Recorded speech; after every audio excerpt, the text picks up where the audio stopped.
നാരായണ.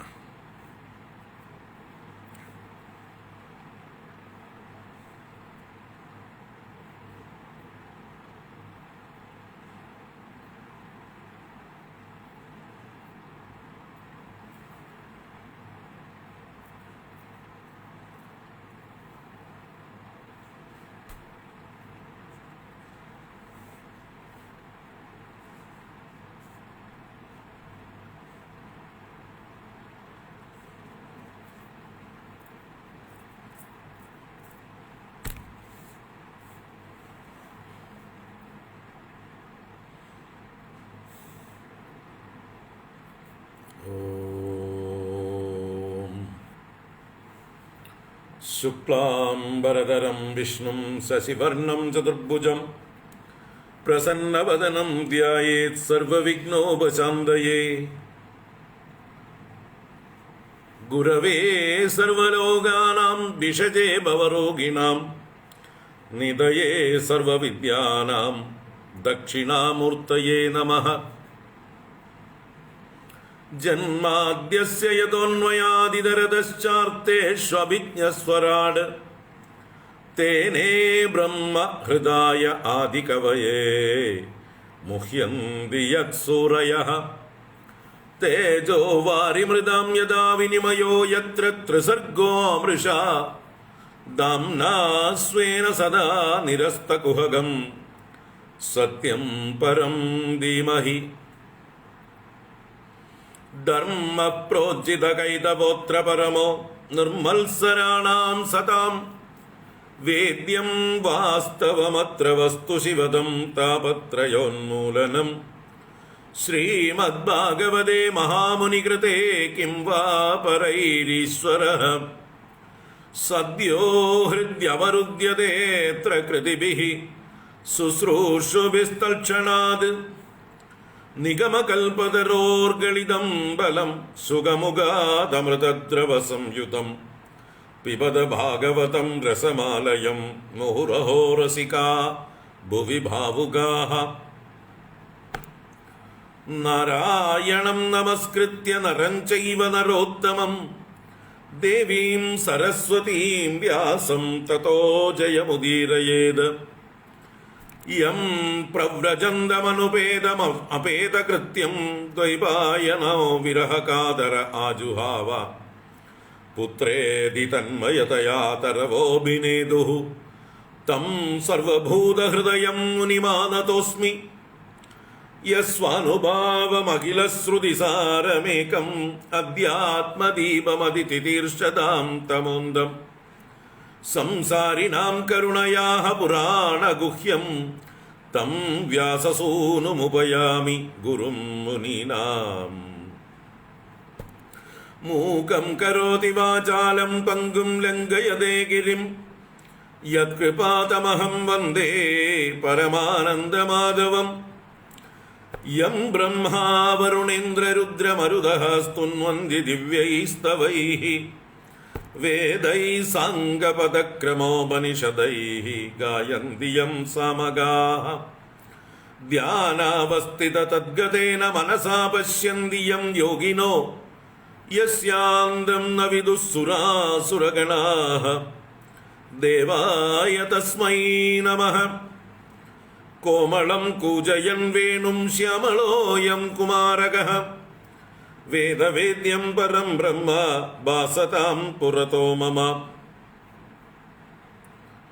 ഭൂതൈർമഹദ്ഭിർയയിമാ പുരോ വിഭുഃ നിർമായശേതേ യദമൂഷു പൂരുഷഃ. ഭുങ്ക്തേ ഗുണാൻ ഷോഡശ ഷോഡശാത്മകഃ. സോലങ്കൃഷീഷ്ട ഭഗവാൻ ഭജാംസി മേ. സച്ചിദാനന്ദരൂപായ വിശ്വോത്പത്യാദിഹേതവേ താപത്രയ വിനാശായ ശ്രീകൃഷ്ണായ വയം നുമഃ. കൃഷ്ണായ വാസുദേവായ ഹരയേ പരമാത്മനെ പ്രണതക്ലേശനാശായ ഗോവിന്ദായ നമോ നമഃ. കൃഷ്ണായ വാസുദേവായ ദേവകീനന്ദനായ ച നന്ദഗോപകുമാരായ ഗോവിന്ദായ നമോ നമഃ. നമഃ പങ്കജനാഭായ നമഃ പങ്കജമാലിനേ നമഃ പങ്കജനേത്രായ നമസ്തേ പങ്കജാംഗ്രയേ പീതാംബരം കരവിരാജിതശംഖചക്രകൗമോദഗീ സരസിജം കരുണാസമുദ്രം രാധാസഹായമതിസുന്ദരമന്ദഹാസം വാതാലയേശമനിശം ഹൃദി ഭാവയാമി വാതാലയേശമനിശം ഹൃദി ഭാവയാമി. ഓം നമോ ഭഗവതേ വാസുദേവായ. ഓം നമോ നാരായണായ. ഓം ശ്രീകൃഷ്ണ പരമാത്മനേ നമഃ. ഓം നമഃ പരമഋഷിഭ്യോ നമഃ പരമഋഷിഭ്യഃ. ഹരി ഓം. എല്ലാവർക്കും നമസ്കാരം. എല്ലാവർക്കും സുപ്രഭാതം, ശുഭദിനം, സുസ്വാഗതം. ശ്രീമദ് ഭാഗവത ജ്ഞാനഗംഗാ പ്രവാഹത്തിലേക്ക് ഏവർക്കും സുസ്വാഗതം. ദ്വിതീയ സ്കന്ധത്തിലെ അവസാന അധ്യായം അഥവാ 10-ാം അധ്യായത്തിലാണ് ഭാഗവതം എന്ന മഹാപുരാണത്തിൻ്റെ ലക്ഷണങ്ങളെക്കുറിച്ച് ആദ്യം 8-9 ശ്ലോകങ്ങളെ കൊണ്ട് പ്രതിപാദിച്ചതിന് ശേഷം വിരാട് പുരുഷൻ്റെ വിസ്താരത്തെ വർണ്ണിക്കുകയാണ്. എങ്ങനെയാണ് വിരാട് പുരുഷനിൽ നിന്ന് ഈ പ്രപഞ്ചം രൂപാന്തരപ്പെടുന്നത്, ആവിർഭവിക്കുന്നത് എന്നുള്ള ആ ഒരു വളരെ ക്രമികമായിട്ടുള്ളൊരു അവതരണമാണ്. ഏകനായ ആദിപുരുഷൻ സ്വയം 3ആയി തിരിയുകയാണ്. ആധ്യാത്മികം, ആദിഭൗതികം, ആദിദൈവികം. ഇങ്ങനെ സ്വയം 3ആയി തിരിഞ്ഞ് താൻ തന്നെ തന്നോട് തന്നെ കളിക്കുകയാണ് ഇവിടെ ആദിനാരായണൻ. താൻ തന്നെ തന്നെ 3ആയി നിർത്തി ആ 3 പേരുമായിട്ടുള്ള കളി ആരാ കാണുന്നത്? ഏകനായിരിക്കുന്ന ആ പുരുഷൻ. ആ ഒരു കളിയാണ് ഇവിടെ നമ്മൾക്ക് വർണ്ണിച്ചു തരുന്നത്. കരാരവിന്ദേന പദാരവിന്ദം മുഖാരവിന്ദേ വിനിവേശയന്തം വടസ്യ പത്രസ്യ പുടേ ശയാനം ബാലം മുകുന്ദം മനസാ സ്മരാമി. ഭഗവാൻ തൻ്റെ കരാരവിന്ദം കൊണ്ട്, തൻ്റെ തന്നെ കൈകൊണ്ട്, തൻ്റെ തന്നെ പദാരവിന്ദത്തെ അഥവാ തൻ്റെ തന്നെ കാലിനെ തൻ്റെ തന്നെ മുഖാരവിന്ദത്തിൽ അഥവാ വായിലേക്ക് വെച്ചുകൊണ്ട് താൻ തന്നെ കർത്താവും താൻ തന്നെ ഭോക്താവും താൻ തന്നെ കർമ്മവും താൻ തന്നെ ക്രിയയും എല്ലാം താൻ തന്നെയായി സ്വയം വിഭജിക്കുകയാണ്. എന്നിട്ട് തന്നെത്താൻ കളിക്കുകയാണ്. അതാണ് ഭഗവാന്റെ ലീല. ഏകനായ ഭഗവാൻ പലതായി തീർന്ന് കളിക്കുന്ന കളിയാണ് ഈ പ്രപഞ്ചം. ആ കളി കാണാൻ നമുക്ക് കഴിയട്ടെ. ആ കളി കാണാനുള്ള ഭഗവാന്റെ ആ കളിക്ക് വേണ്ട കളിക്കാരെയും കളി ഉപകരണങ്ങളെയും കളിക്കുള്ള വേദിയെയും ഒക്കെ ഭഗവാൻ തന്നെ സ്വയം തന്നിൽ നിന്ന് നിർമ്മിക്കുന്ന ആ കഥയാണ് നമ്മൾ കണ്ടുകൊണ്ടിരിക്കുന്നത്. അപ്പോൾ അത് കണ്ടുകൊണ്ടും കേട്ടുകൊണ്ടും ഇരിക്കുമ്പോൾ അതിൻ്റെ മർമ്മം മറന്നു പോകാതെ എല്ലാം ഭഗവാൻ തന്നെയാണെന്നുള്ള തത്വത്തെ ഉറപ്പിക്കുകയാണ് വേണ്ടത്. നാനാത്വത്തെക്കുറിച്ച് വർണ്ണിക്കുമ്പോൾ നാനാത്വത്തിൽ ഭ്രമിച്ചു പോകാതെ നാനാത്വമെല്ലാം ഏകമായ ആ പരമപൊരുൾ തന്നെയാണ്, ആദിനാരായണൻ തന്നെയാണ്, ആ പുരുഷൻ തന്നെയാണ്. സ്വയം ഏകനായ പുരുഷൻ പലതായി തീർന്നു. ഈ തത്വം നമ്മളെ ഓർമ്മിപ്പിക്കുകയാണ്, അല്ലെങ്കിൽ ഉറപ്പിച്ചു തരികയാണ് ഈ അധ്യായം ചെയ്യുന്നത്. നമുക്ക് വായിക്കാം. ഓം നമോ ഭഗവതേ വാസുദേവായ. अथ श्रीमद्भागवते द्वितीयस्कन्धे दशमोऽध्यायः। श्रीशुक उवाच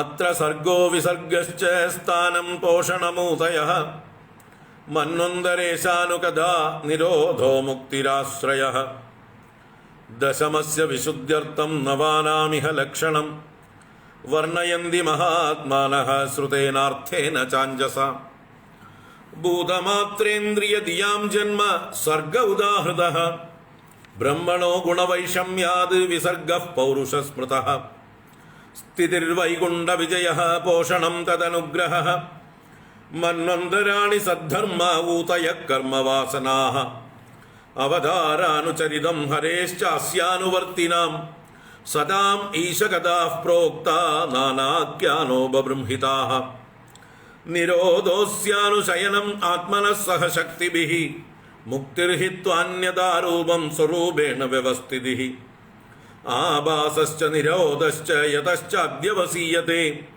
साश्रयः परं ब्रह्म परमात्मेति शब्दते योऽध्यात्मिकोऽयं पुरुषः सोऽसौ एवादिदैविकः यस्तत्रोभयविच्छेदः पुरुषो ह्यादिभौतिकः एकमेकतराभावे यदा नोपलभामहे तृतयं तत्रयो वेद स आत्मा स्वाश्रयाश्रयः पुरुषोऽण्डं विनिर्भिद्य यदासौ स विनिर्गतः आत्मनो अयनमन्विच्छन्नपोऽस्राक्षीत् शुचिः शुचिः कास्ववाल्सीत् सुसृष्टासु सहस्रपरिवत्सरान् तेन नारायणो नाम यदावः पुरुषोल्भवः द्रव्यं कर्म च कालश्च स्वभावो जीव एव च यदनुग्रहतः सन्धि न सन्धि यदुपेक्षया एको नानात्वमन्विच्छन् योगतल्पाद् समुत्थितः वीर्यं हिरण्मयं देवो मायया व्यसृजत्रिधा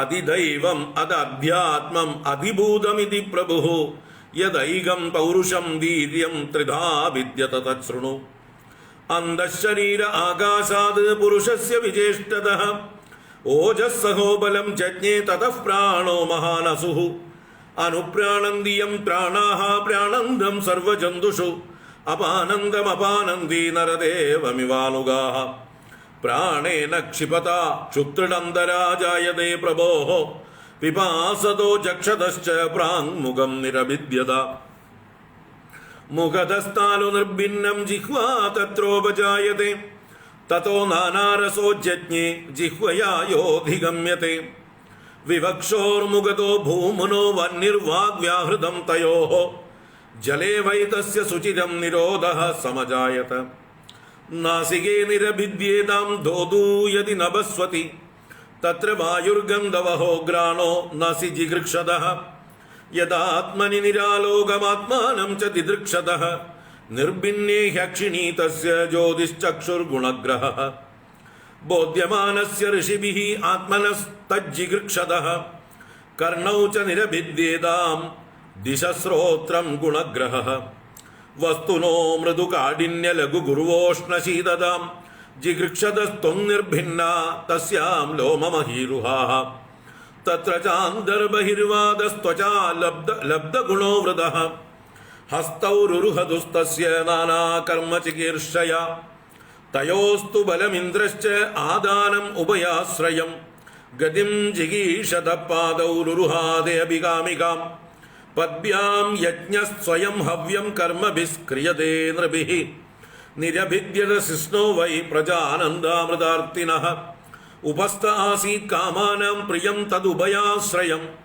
उल्सिसृक्षोर्धातुमूलं धातुमलं निरभिद्यत वैकुतं ततः पायुस्ततो मित्र उत्सर्ग उभयाश्रयः आसिसृप्सोः पुरः पुर्या नाभिद्वारमपानदः तत्र अपानस्ततो मृत्युः पृथक्त्वम् उभयाश्रयम् आदिल्सोरन्नपानानाम् आसन् कुक्ष्यन्द्रनाडयः नद्यः समुद्राश्च तयोः तुष्टिः पुष्टिः तदाश्रये निदिद्यासोरात्ममायां हृदयं निरभिद्यत ततो मनस्ततश्चन्द्रः सङ्कल्पः काम एव च त्वक् चर्म मांस रुधिरमेधो मज्जास्ति दातवः ഭൂമ്യപ്തേജോമയാ സപ്ത പ്രാണോ വ്യോമാംബുവായുഭിഃ ഗുണാത്മകാനീന്ദ്രിയാണി ഭൂതാദിപ്രഭവാ ഗുണാഃ മനഃസർവവികാരാത്മാ ബുദ്ധിർവിജ്ഞാനരൂപിണി ഏതദ്ഭഗവതോ രൂപം സ്ഥൂലം തേ വ്യാഹൃതം മയാ മഹ്യാദിഭിശ്ചാവരണൈഃ അഷ്ടഭിർബഹിരാവൃതം അതഃ പരം സൂക്ഷ്മമവ്യക്തം നിർവിശേഷണം അതഃ പരം സൂക്ഷ്മതമം അവ്യക്തം നിർവിശേഷണം അനാദിമദ്യനിധനം നിത്യം വാങ്മനസഃ പരം അമുനീ ഭഗവദ്രൂപേ മയാ തേ അനുവർണിതേ ഉപേ അഭിന ഗൃഹ്ണന്തി മായാ സൃഷ്ടേ വിഭശ്ചിതഃ.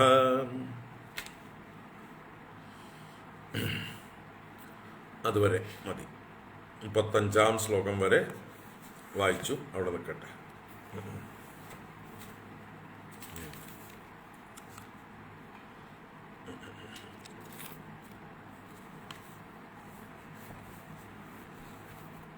പതിനെട്ടാമത്തെ ശ്ലോകം വരെയാണ് കണ്ടത് അല്ലേ?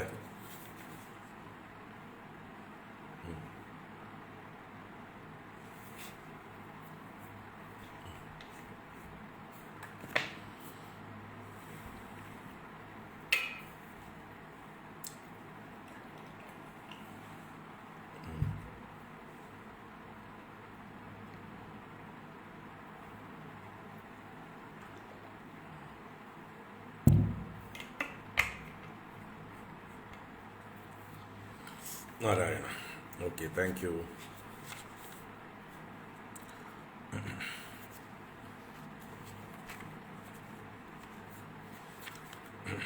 അപ്പോൾ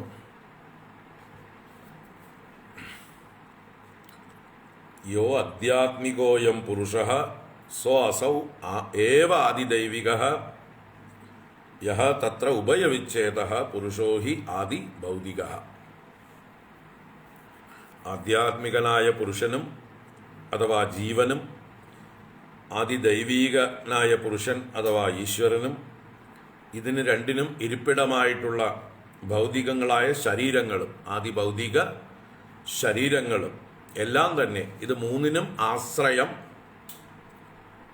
ഏകനായ പരമപുരുഷൻ തന്നെയാണ്, ഏകനായ പരമാത്മാവ് തന്നെയാണ്. അപ്പോൾ പരമാത്മാവ് തന്നെ അതിഭൂതമായും അതിദൈവമായും അധ്യാത്മമായും മൂന്നാക്കി സൃഷ്ടിച്ചു. ഇത് പരസ്പരം ബന്ധപ്പെട്ട് നിൽക്കുന്നു. ഒന്നിൻ്റെ അഭാവത്തിൽ മറ്റൊന്നുണ്ടായിട്ടും കാര്യമൊന്നും ഇല്ല. ഏകതര അഭാവേ ഏകം ന ഉപലഭാമഹേ. ഒന്നിൻ്റെ അഭാവത്തിൽ മറ്റതിനെ ലഭിക്കുകയില്ല. ആധ്യാത്മികം ഇല്ലാതെ ആദിഭൗതികത്തെ അറിയാനും അനുഭവിക്കാനും ആളില്ല. ആദിഭൗതികമില്ലാതെ ആധ്യാത്മികം ഉണ്ടായിട്ട് കാര്യമില്ല. ഇതിനെയൊക്കെ പ്രകാശിപ്പിക്കുന്ന അതിദൈവീകമായിട്ടുള്ള ശക്തിയും ഇല്ലെങ്കിൽ ഇത് തമ്മിൽ ബന്ധപ്പെടാനും സാധിക്കില്ല. അപ്പോൾ ഈ ഒരു ത്രികോണത്തിൻ്റെ 3 വശങ്ങൾ പോലെ മൂന്നായി പിരിഞ്ഞിരിക്കുന്നത് ഒരേ ത്രികോണം തന്നെയാണ് അല്ലേ? ഒരു ത്രികോണത്തിൻ്റെ 3 വശങ്ങളാണ് അധ്യാത്മം, അതിഭൂതം, അതിദൈവം. ആ ത്രികോണം ആശ്രയമായിരിക്കുന്ന ആദിനാരായണനാണ്. ആ ആദിനാരായണനായ അദ്ദേഹത്തിൻ്റെ 3 മുഖങ്ങളാണ് അതിഭൗതികം, അതിദൈവികം, ആധ്യാത്മികം എന്നുള്ളത്. ഈ ഒരു ബോധം എപ്പോഴും നമ്മളെ അനുഗ്രഹിക്കട്ടെ. അപ്പം എങ്ങനെയാണ് ഈ മൂന്നായി പിരിഞ്ഞത് എന്നുള്ളതിനെക്കുറിച്ചാണ്. ആ വിരാട് പുരുഷൻ അണ്ഡരൂപത്തിൽ കുറേ കാലം ശയിച്ച് പിന്നീട് അണ്ഡത്തെ ഭേദിച്ച് പലതായി തീരുന്ന പ്രക്രിയയാണ് പറഞ്ഞുകൊണ്ടിരിക്കുന്നത്.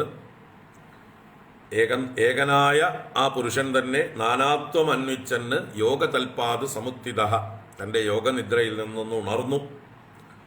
എന്നിട്ട് തൻ്റെ വീര്യത്തെ, ആ ഹിരൺമയനായ ദേവൻ, ശക്തനായിട്ടുള്ള തേജസ്വിയായ ദേവൻ തൻ്റെ വീര്യത്തെ തൻ്റെ മായ കൊണ്ട് ത്രിതാ വിസൃജത് മൂന്നാക്കി വിസർജിച്ചു, മൂന്നാക്കി പിരിച്ചു. അതിദൈവം, അതാധ്യാത്മം, അതിഭൂതം, ഇതി പ്രഭു.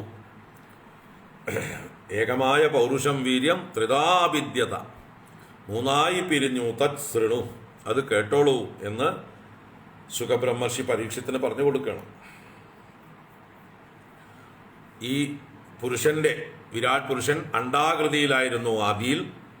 ആ അണ്ഡാകൃതിയിലായിരുന്ന പുരുഷൻ വിചേഷ്ടിച്ചപ്പോൾ, വിചേഷ്ടിക്കാൻ ആഗ്രഹിച്ചപ്പോൾ അദ്ദേഹത്തിൻ്റെ ആ ക്രിയാശക്തി, അത് ഓജസ്, സഹസ്, ബലം മുതലായ 3 ശക്തികളായി, ഇന്ദ്രിയ ശക്തിയും മനഃശക്തിയും ശരീരശക്തിയുമായി 3ആയി തിരിഞ്ഞു.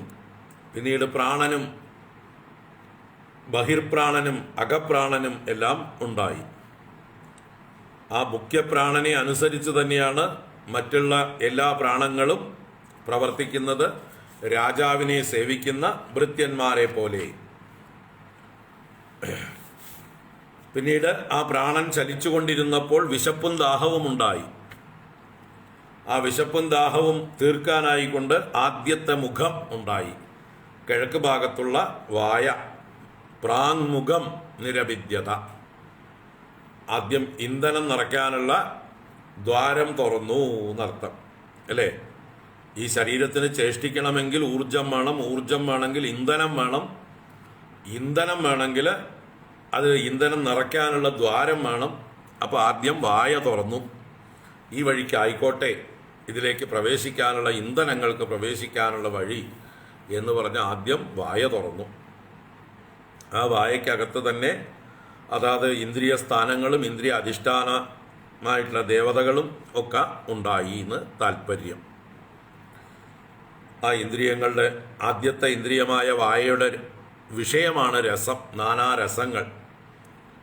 ആ നാനാരസങ്ങളും ഉണ്ടായി. അപ്പോൾ അതിഭൂതങ്ങളായ രസങ്ങളും ആ ഇന്ദ്രിയം എന്നുള്ളതായിട്ടുള്ള അധ്യാത്മവും,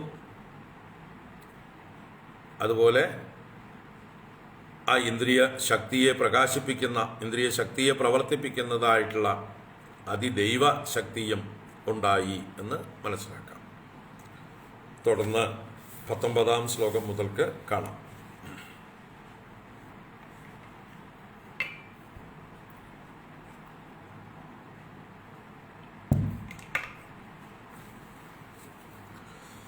വിവക്ഷോർമുഖദോ ഭൂമുനോ വന്നിർവാഗ്വ്യാഹൃതം തയോഃ ജലേ വൈ തസ്യ ശുചിരം നിരോധഃ സമജായത.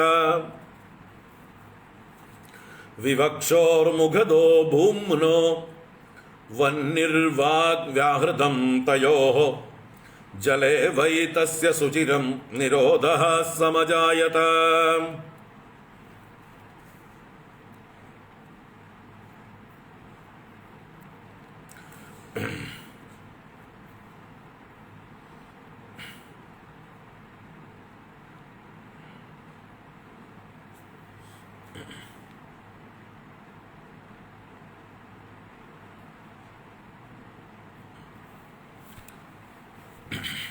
ഇപ്പോൾ വിവക്ഷോഹോ, വിവക്ഷു എന്ന് പറഞ്ഞാൽ വക്തും ഇച്ഛാ വിവക്ഷ.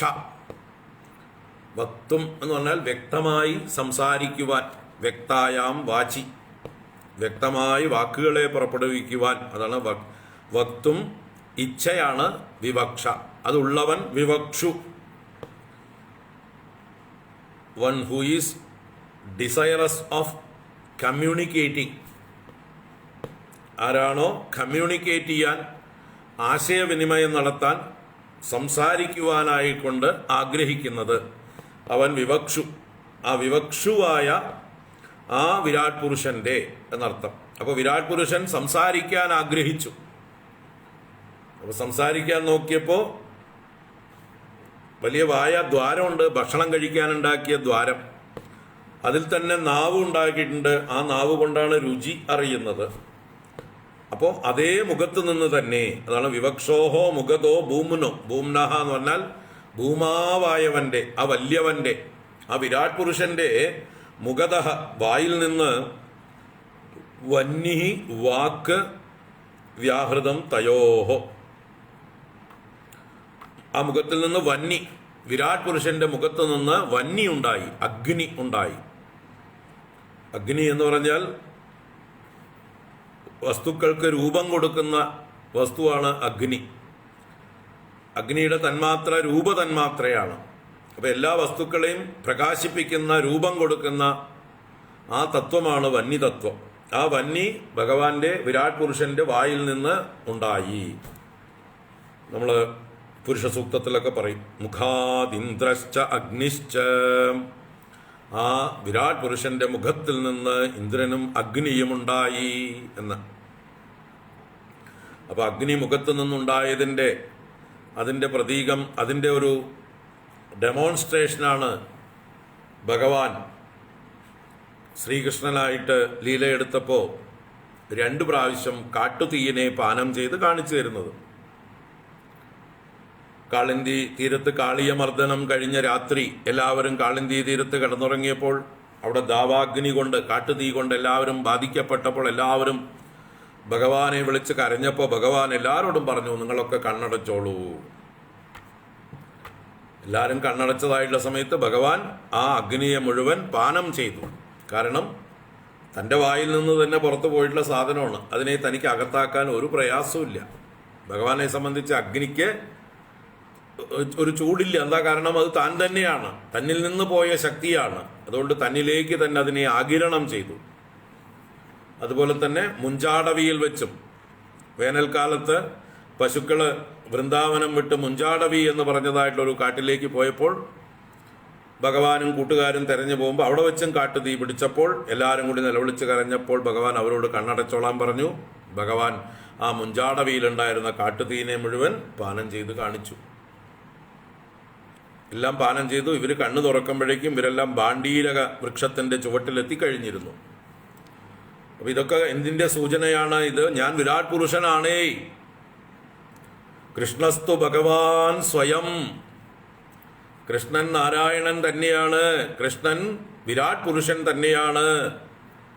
ആ വിരാട് പുരുഷൻ ഒരു ചെറിയ രൂപം സ്വീകരിച്ചു കൊണ്ടുവന്നതാണ് യശോദയുടെ കളിപുത്രനായിട്ട്, ഗോപികമാരുടെ കളിക്കൂട്ടുകാരനായിട്ട്, നന്ദഗോപരുടെ പുത്രനായിട്ട്. സാക്ഷാൽ വിരാട് പുരുഷൻ തന്നെയാണ്. കൃഷ്ണസ്തു ഭഗവാൻ സ്വയം എന്ന് അഗ്നിപാനം ചെയ്തുകൊണ്ട് താൻ വിരാട് പുരുഷനാണെന്ന് തെളിയിക്കുകയാണ് ചെയ്തത്. സാധാരണക്കാർക്ക് സാധിക്കുന്നതല്ല അത്. അപ്പോൾ ആ മുഖത്ത് നിന്ന്, വായിൽ നിന്ന് വന്നി ഉണ്ടായി, വാക്കും ഉണ്ടായി. വാക്ക് എന്നുള്ള ഇന്ദ്രിയം, വാക്ക് എന്നുള്ളത് സംസാരിക്കാനുള്ള ശേഷിയാണ്. അത് വായിലുണ്ടായി, നാവിൽ നിന്ന് ഉണ്ടായി. നാവ് മാത്രമല്ല, വായ മൊത്തം ഉണ്ടെങ്കിലേ സംസാരിക്കാൻ സാധിക്കുള്ളൂ. വെറും നാവ് മാത്രമായിട്ട് സംസാരിക്കില്ല. വായിലെ വിവിധ സ്ഥാനങ്ങളിൽ നിന്നാണ് പല ശബ്ദങ്ങളും പുറപ്പെടുവിക്കുന്നത്. കണ്ടത്തിൽ നിന്ന് പുറപ്പെടുന്നതുണ്ട്, താലുവിൽ നിന്ന് പുറപ്പെടുന്നതുണ്ട്, മുകളിൽ നിന്ന് ഓഷ്ടത്തിൽ നിന്ന് പുറപ്പെടുന്നതുണ്ട്, ചുണ്ടിൽ നിന്ന് പുറപ്പെടുന്നുണ്ട്, പല്ലിൽ നിന്ന് പുറപ്പെടുന്ന അക്ഷരങ്ങളുണ്ട്, നാവിൽ നിന്ന് പുറപ്പെടുന്ന അക്ഷരങ്ങളുണ്ട്. അപ്പം ഇങ്ങനെ വിവിധങ്ങളായ സ്ഥാനങ്ങളിൽ നിന്ന് പുറപ്പെടുന്ന അക്ഷരങ്ങളുണ്ട്. അപ്പോൾ മൊത്തത്തിൽ മുഖത്തിലാണ് ഈ വാക്കെന്ന ഇന്ദ്രിയം കുടികൊള്ളുന്നത്, നാവ് മാത്രമല്ല. അപ്പോൾ ഭഗവാന്റെ വിരാട് പുരുഷന്റെ മുഖത്ത് നിന്ന് വാക്കും അഗ്നിയും ഉണ്ടായി. ഈ അഗ്നി എന്താണ്? വാക്കിന്റെ അധിഷ്ഠാന ദേവതയും ആണ്. വാക്കിന്റെ അധിഷ്ഠാന ദേവത വന്നി തന്നെയാണ്. വാചോ ദേവത വന്നി എന്ന് വേദങ്ങളും ഉപനിഷത്തുക്കളൊക്കെ പറയും. വാക്കിന്റെ ദേവതയാകുന്നു അഗ്നി. അപ്പൊ അഗ്നിയും വാക്കും വിരാട് പുരുഷന്റെ മുഖത്തു നിന്നുണ്ടാക്കി. എന്തിനാണ്? ആശയങ്ങളെ പ്രകാശിപ്പിക്കാനായിക്കൊണ്ട്. താൻ തന്നെ പല വസ്തുക്കളുമാക്കിയിട്ട് തന്നോട് തന്നെ സംവദിക്കാനായിക്കൊണ്ട് താൻ തന്നെ തൻ്റെ തന്നെ ശക്തിയെ വാക്കാക്കി തീർത്തു. അതിനെ പ്രകാശിപ്പിക്കുന്നതായിട്ടുള്ള രൂപങ്ങളാക്കി തീർക്കാൻ. അപ്പൊ നാമവും രൂപവും ഉണ്ടാകണം വസ്തുക്കൾക്ക്, എന്നാലേ വ്യവഹാരം സാധ്യമാവുള്ളൂ. അപ്പൊ നാമത്തിനായിക്കൊണ്ട് വാക്കും, രൂപത്തിനായിക്കൊണ്ട് അഗ്നിയും. വാക്ക് വന്നി. തയോഹോ വ്യാഹൃതം. പിന്നെ അവയുടെ വ്യാഹൃതം, ഈ വാക്കിന്റെയും അഗ്നിയുടെയും വ്യവഹാരവും പിന്നീട് ഉണ്ടായി എന്നർത്ഥം. വചനം, വാക്കിന്ദ്രിയം ഉണ്ടായപ്പോൾ ആ വാക്കിന്റെ വ്യവഹാരമാണെന്ത്? വചനം. അപ്പോൾ അധിഷ്ഠാനമായ മുഖത്ത് വന്നി എന്ന ദേവതയും വാക്കെന്ന ഇന്ദ്രിയവും വചനം എന്ന ക്രിയയും വിഷയവും ഇത് നാലും ഉണ്ടായി എന്നർത്ഥം. അതാണ് ആദ്യത്തെ വരി. വിവക്ഷോർമുഖതോ ഭൂമ്നോ വന്നിർവാഗ്വ്യാഹൃതം തയോഹോ. വിരാട് പുരുഷൻ ഒറ്റയ്ക്കായിരുന്നു. പിന്നെ താൻ തന്നെ പരസ്പരം സംസാരിക്കാനായിട്ട് അതിനുള്ള ഘടകങ്ങളെ താൻ തന്നെ നിർമ്മിച്ചു എന്നർത്ഥം. പിന്നെയോ ജലേ വൈ തസ്യ ശുചിരം നിരോധഃ സമജായത. തസ്യ എന്ന് പറഞ്ഞാൽ ആ വാക്കിന് ശുചിരം നിരോധഃ സമജായത.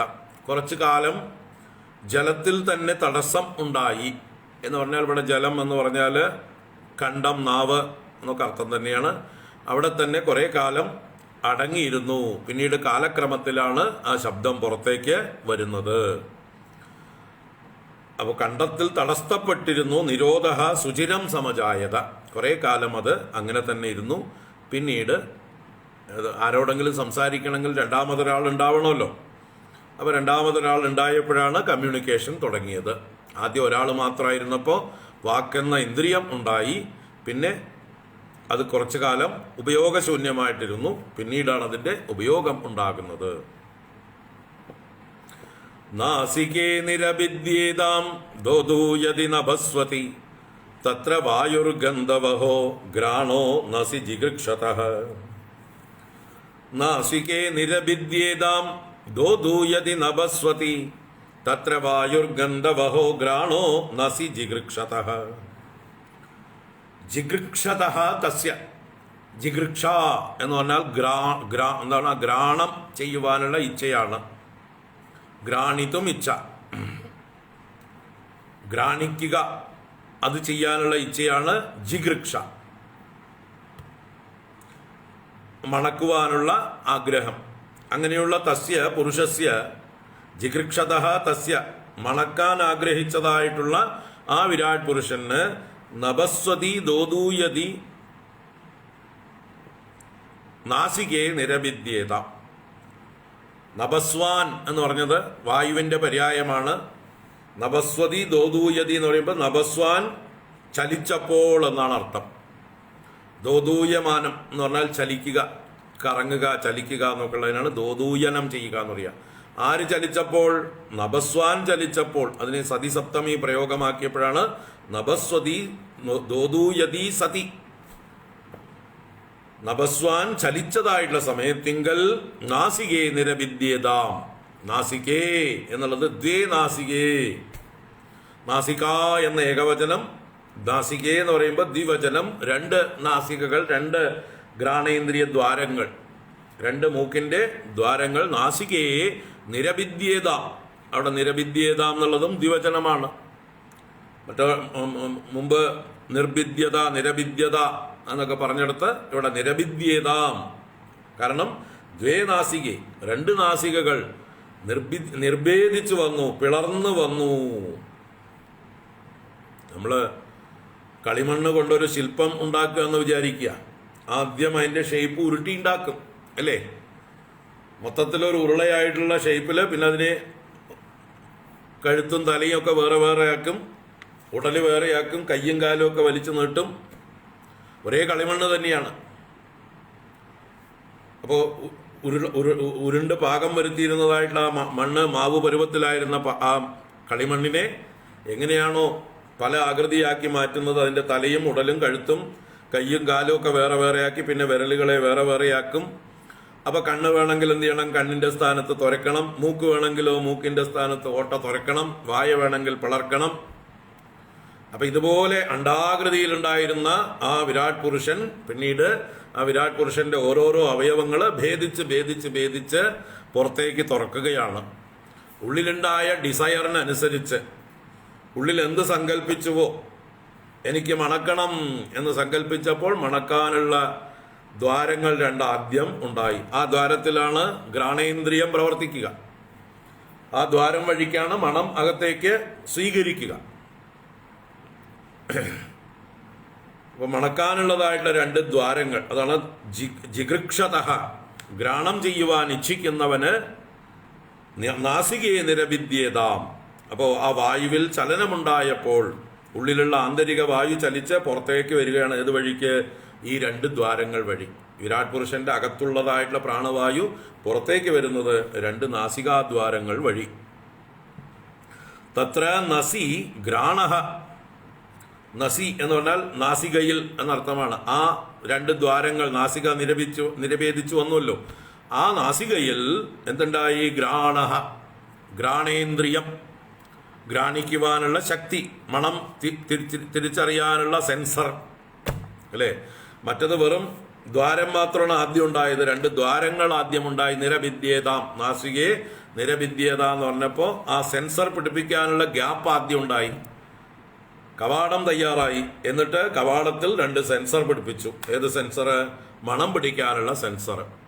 അതാണ് ഘ്രാണേന്ദ്രിയം. അതാണ് അവിടെ എന്തുണ്ടായി? തത്ര നസി ഘ്രാണഃ. അവിടെ നാസാദ്വാരത്തിൽ ഘ്രാണേന്ദ്രിയവും ഗന്ധവഹ വായുഹു, ഗന്ധത്തെ വഹിക്കുന്നവനായ വായുവും. വായു നേരത്തെ തന്നെ ഉണ്ട് പ്രാണനായിട്ട്. ആ പ്രാണവായുവിന് പിന്നെ ഒരു ഫംഗ്ഷൻ കൂടി വന്നു. അതുകൊണ്ട് പേരും അഡീഷണൽ ആയിട്ട് കിട്ടി. ഇപ്പൊ വെറും പ്രാണൻ മാത്രമല്ല, എല്ലാവരെയും ചലിപ്പിക്കുന്നവൻ മാത്രമല്ല, ചലിപ്പിക്കലിന്റെ കൂട്ടത്തിൽ അഡീഷണൽ ഡ്യൂട്ടി വന്നു. എന്താണ്? ഭാരവാഹിയായി. ഏത് ഭാരമാണ് ഇപ്പോൾ വഹിക്കുന്നത്? ഗന്ധം എന്ന ഭാരത്തെ വഹിക്കുന്നവൻ ഗന്ധവാഹൻ. പ്രൊമോഷൻ കിട്ടി മൂപ്പർക്ക്. 2 റോള്, പ്രാണൻ എന്നുള്ള റോളും ഗന്ധവാഹൻ എന്നുള്ളതായിട്ടുള്ള റോളും. ആ ഗന്ധവാഹന്റെ സഹായം ഉണ്ടെങ്കിൽ മാത്രമേ എന്ത് സഹായിക്കുള്ളൂ? ഘ്രാണം നമുക്ക് മണക്കാൻ പറ്റുള്ളൂ. ഘ്രാണേന്ദ്രിയം കൊണ്ട് പ്രയോജനമുള്ളൂ. അപ്പോൾ വിരാട് പുരുഷന്റെ ഘ്രാണേന്ദ്രിയത്തിലൂടെ ഗന്ധവഹനായ വായുവും ഉണ്ടായി എന്ന് താല്പര്യം. അപ്പൊ മണക്കാൻ ആഗ്രഹിച്ചു. അപ്പോൾ 2 നാസികകൾ ഭേദിച്ചു വന്നു. ആ നാസികാ ദ്വാരത്തിൽ ഘ്രാണേന്ദ്രിയം പിടിപ്പിച്ചു ഭഗവാൻ. അതോടൊപ്പം തന്നെ ഘ്രാണേന്ദ്രിയത്തെ സഹായിക്കുന്ന, സപ്പോർട്ട് ചെയ്യുന്ന ദേവതയായ ആ വായു എന്നതായിട്ടുള്ള ശക്തിയും ഉണ്ടായി. ഗന്ധവാഹനായ വായു.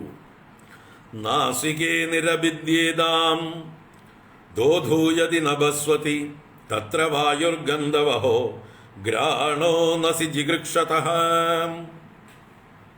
അപ്പൊ ഇത് ഓരോന്നിന്റെയും പുറകിൽ എന്തുണ്ട്? ഇച്ഛയുണ്ട്, സങ്കല്പമുണ്ട്.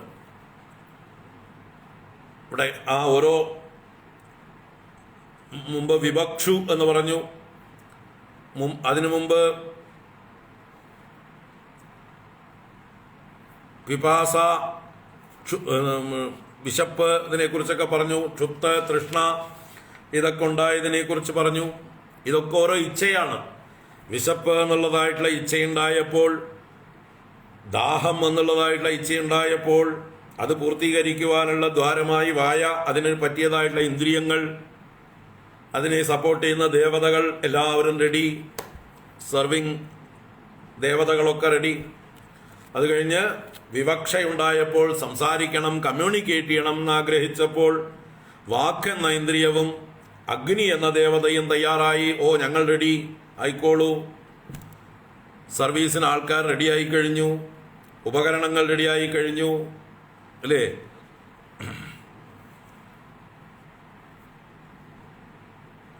നമ്മുടെ ഓരോ ആവശ്യങ്ങളാണ് നമ്മുടെ കണ്ടുപിടുത്തങ്ങളുടെ പിതാവ് എന്ന് പറയും, അല്ലേ? Necessity is the father of invention. എല്ലാ ഇൻവെൻഷൻ്റെയും, എല്ലാ കണ്ടുപിടുത്തങ്ങളുടെയും പിതൃസ്ഥാനം ആർക്കാണ്? നമ്മുടെ ആവശ്യങ്ങൾക്കാണ്. നമുക്ക് ഓരോരോ ആവശ്യങ്ങൾ വരുമ്പോൾ നമ്മൾ ഓരോ കണ്ടുപിടുത്തങ്ങൾ നടത്തുന്നു. ഇവിടെ ഇപ്പോൾ നമ്മൾ അതിനുശേഷം എന്തൊക്കെ കണ്ടുപിടിച്ചുകൊണ്ടേയിരിക്കണം, എന്തൊക്കെ സൗകര്യങ്ങൾ ഇപ്പോൾ നമുക്ക് കണ്ടുപിടിച്ചു. നമ്മളിപ്പോൾ ഈ കമ്മ്യൂണിക്കേറ്റ് ചെയ്യുന്നത് ഒരു ആവശ്യത്തിൻ്റെ ഒരു ഇച്ഛയുടെ ഫലമാണ്. മനുഷ്യന്റെ ഇച്ഛ.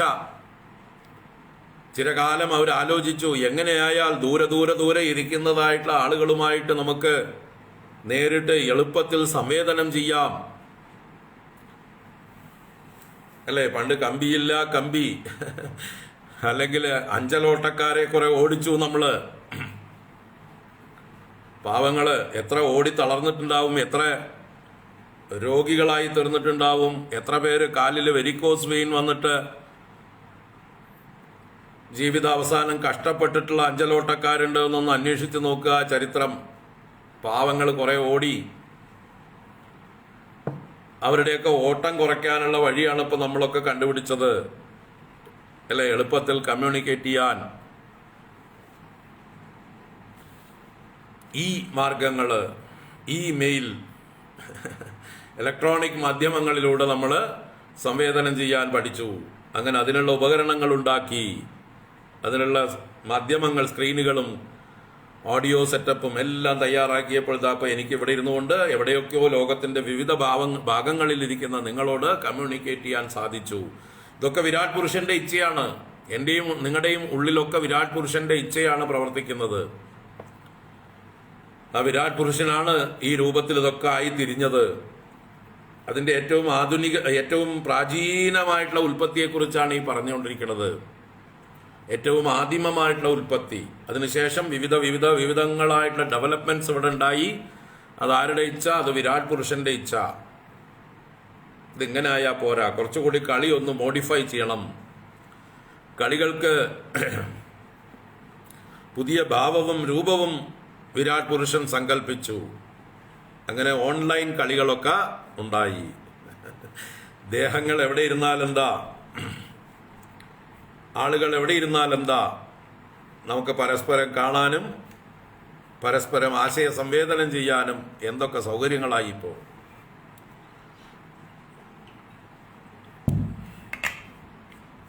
അതുപോലെ ആദ്യത്തെ ഇച്ഛയാണ് വിരാട് പുരുഷന്റെ ഇച്ഛ. ആ വിരാട് പുരുഷൻ സങ്കല്പിച്ചു, എനിക്ക് മണക്കണം. അപ്പൊ 2 ദ്വാരങ്ങൾ ഉള്ളുന്ന് തുറന്നു വന്നു, നാസികേ. അതിൽ മണക്കാനുള്ള ഉപകരണം, സെൻസർ, അതാണ് ഘ്രാണേന്ദ്രിയം, പിടിപ്പിച്ചു. അതിനുശേഷം അതിനെ ഗന്ധത്തെ കൊണ്ടുവരാൻ ആള് വേണ്ടി. വെറുതെ ഉപകരണങ്ങൾ ഉണ്ടായാൽ മാത്രമല്ല, അപ്പോൾ ഗന്ധവഹനായിട്ടുള്ള വായു അതിൻ്റെ ദേവതയായി.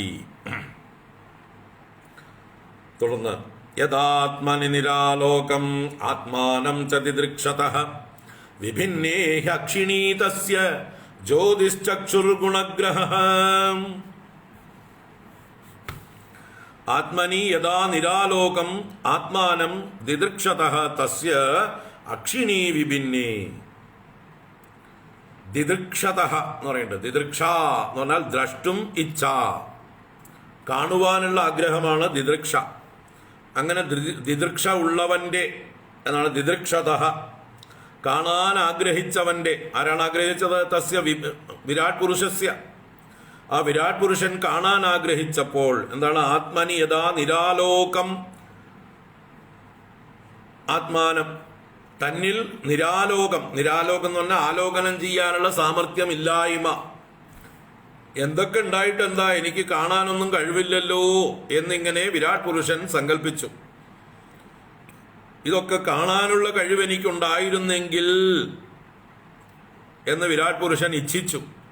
അതാണ് ദിദൃക്ഷ. അങ്ങനെ വിരാട് പുരുഷന്റെ ദിദൃക്ഷ എന്തുണ്ടാക്കി? അക്ഷിണീ വിഭിന്നേ. അക്ഷിണീ, 2 അക്ഷികൾ.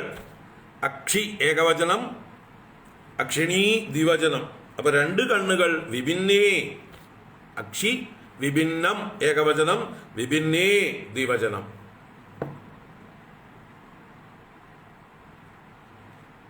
രണ്ട് അക്ഷികൾ. അക്ഷി, അക്ഷിണി, അക്ഷീണി. ബഹുവചനം അക്ഷീണി. ഇവിടെ അക്ഷിണി. ദ്വേ അക്ഷിണി, 2 കണ്ണുകൾ വിഭിന്നമായി വന്നു, ഭേദിച്ചു വന്നു. 2 കണ്ണുകൾ തുറന്നു. ഇവിടെ നമ്മൾ കളിമണ്ണിൽ പ്രതിമയുണ്ടാക്കുമ്പോൾ നമ്മൾ പുറത്തുനിന്നാണ് കണ്ണുകൾ തുറക്കുക. ഇവിടെ വിരാട് പുരുഷന്റെ കണ്ണുകൾ തുറന്നത് അകത്തുനിന്നാണ്. കാരണം ഉള്ളിലാണ് ഇച്ഛ. വിരാട് പുരുഷന്റെ ഇച്ഛ കൊണ്ട് അദ്ദേഹം ഉള്ളിൽ നിന്ന് 2 കണ്ണുകളെ തള്ളി തുറന്നു, 2 വാതിലുകൾ തുറന്നു. എനിക്ക് പുറത്തേക്ക് പോകണം, എനിക്ക് പലത് കാണണം, എനിക്ക് എന്നെ തന്നെ കണ്ട് ആസ്വദിക്കണം. ഞാൻ തന്നെ പലതായി പാറിപ്പറക്കുന്നത് കാണാൻ എനിക്ക് ആഗ്രഹമുണ്ട്. ഞാൻ എന്നെ പലതായി തീർത്താൽ മാത്രം പോരല്ലോ, അത് കാണുകയും ആസ്വദിക്കുകയും വേണ്ടേ. അതിന് ഞാൻ തന്നെ കവാടങ്ങൾ തുറന്നു. അതാണ് 2 കണ്ണുകൾ ഭേദിച്ചു വന്നു. അവിടെയോ? അവിടെ ജ്യോതിഹി ചക്ഷുഹു ഗുണഗ്രഹ. ജ്യോതി വെളിച്ചം വേണം. വെളിച്ചം ഇല്ലെങ്കിൽ കാണാൻ പറ്റില്ല. അപ്പൊ ജ്യോതിസ്സുണ്ടായി. കണ്ണിന്റെ ദേവത ജ്യോതിസ്സാണ്. സൂര്യൻ എന്ന് പറയാം, അഗ്നി എന്ന് പറയാം. കാരണം ജ്യോതിസ്സായിരിക്കുന്ന എല്ലാം കണ്ണിന് വെളിച്ചം കൊടുക്കുന്നു. അങ്ങനെ ജ്യോതിസ്സും പിന്നെ ചക്ഷു. ചക്ഷു എന്ന് പറഞ്ഞാൽ കാണാനുള്ള ഉപകരണം, അതിനുള്ള സ്കോപ്പ്. മൈക്രോസ്കോപ്പ് പോലെ അല്ലെ, ടെലിസ്കോപ്പ് പോലെ ഒരു സ്കോപ്പ് അവിടെ ഉണ്ടായി. കാണാനുള്ളതായിട്ടുള്ള ഇന്ദ്രിയം, ഇന്ദ്രിയ ശക്തി, ആ സെൻസർ തന്നെ, രൂപങ്ങളെ തിരിച്ചറിയാനുള്ള സാമർഥ്യമുള്ള ആ ശക്തി, അതാണ് ചക്ഷുഹു എന്ന് പറയുന്ന ഇന്ദ്രിയം. അതിലൂടെ രൂപഗ്രഹണം എന്നതായിട്ടുള്ള ഗുണത്തെ ഗ്രഹിക്കാൻ, രൂപമാണ് ഗ്രഹിക്കുന്നത്, ആ രൂപഗ്രഹണ സാമർഥ്യവും ആ വിരാട് പുരുഷന്റെ കണ്ണുകൾക്ക് ഉണ്ടായി. അത് തന്നെയാണ് നമുക്കൊക്കെ പകർന്നു തന്നത്. ആ വിരാട് പുരുഷൻ നമുക്കൊക്കെ അദ്ദേഹത്തിന്റെ കണ്ണുകളെ പകർന്നു തന്നു. ഓരോ മിനിയേച്ചർ കണ്ണുകൾ നമുക്കും പിടിപ്പിച്ചു തന്നു. അപ്പൊ നേത്രങ്ങള് അധിഷ്ഠാനം, ആ രണ്ട് ദ്വാരങ്ങള്, അതിൽ ചക്ഷു എന്ന് പറയുന്നത് ഇന്ദ്രിയം, സൂര്യൻ അഥവാ വെളിച്ചമാണ് ദേവത, രൂപമാണ് അതിൻ്റെ വിഷയം, രൂപത്തിൻ്റെ ജ്ഞാനമാണ് അതിൻ്റെ ഫലം. ഇങ്ങനെയൊക്കെ ആ ഇന്ദ്രിയമുണ്ടായപ്പോൾ പ്രയോജനം. യഥാത്മനി നിരാലോകം ആത്മാനം ച ദിദൃക്ഷതഃ വിഭിന്നേഹ ക്ഷിണീ തസ്യ ജ്യോതിശ്ചക്ഷുർഗുണഗ്രഹഃ ബോധ്യമാനസ്യ ഋഷിഭിഃ ആത്മനസ്തജ്ജിഗൃക്ഷതഃ കർണൗ ച നിരവിദ്യേതാം ദിശശ്രോത്രം ഗുണഗ്രഹഃ.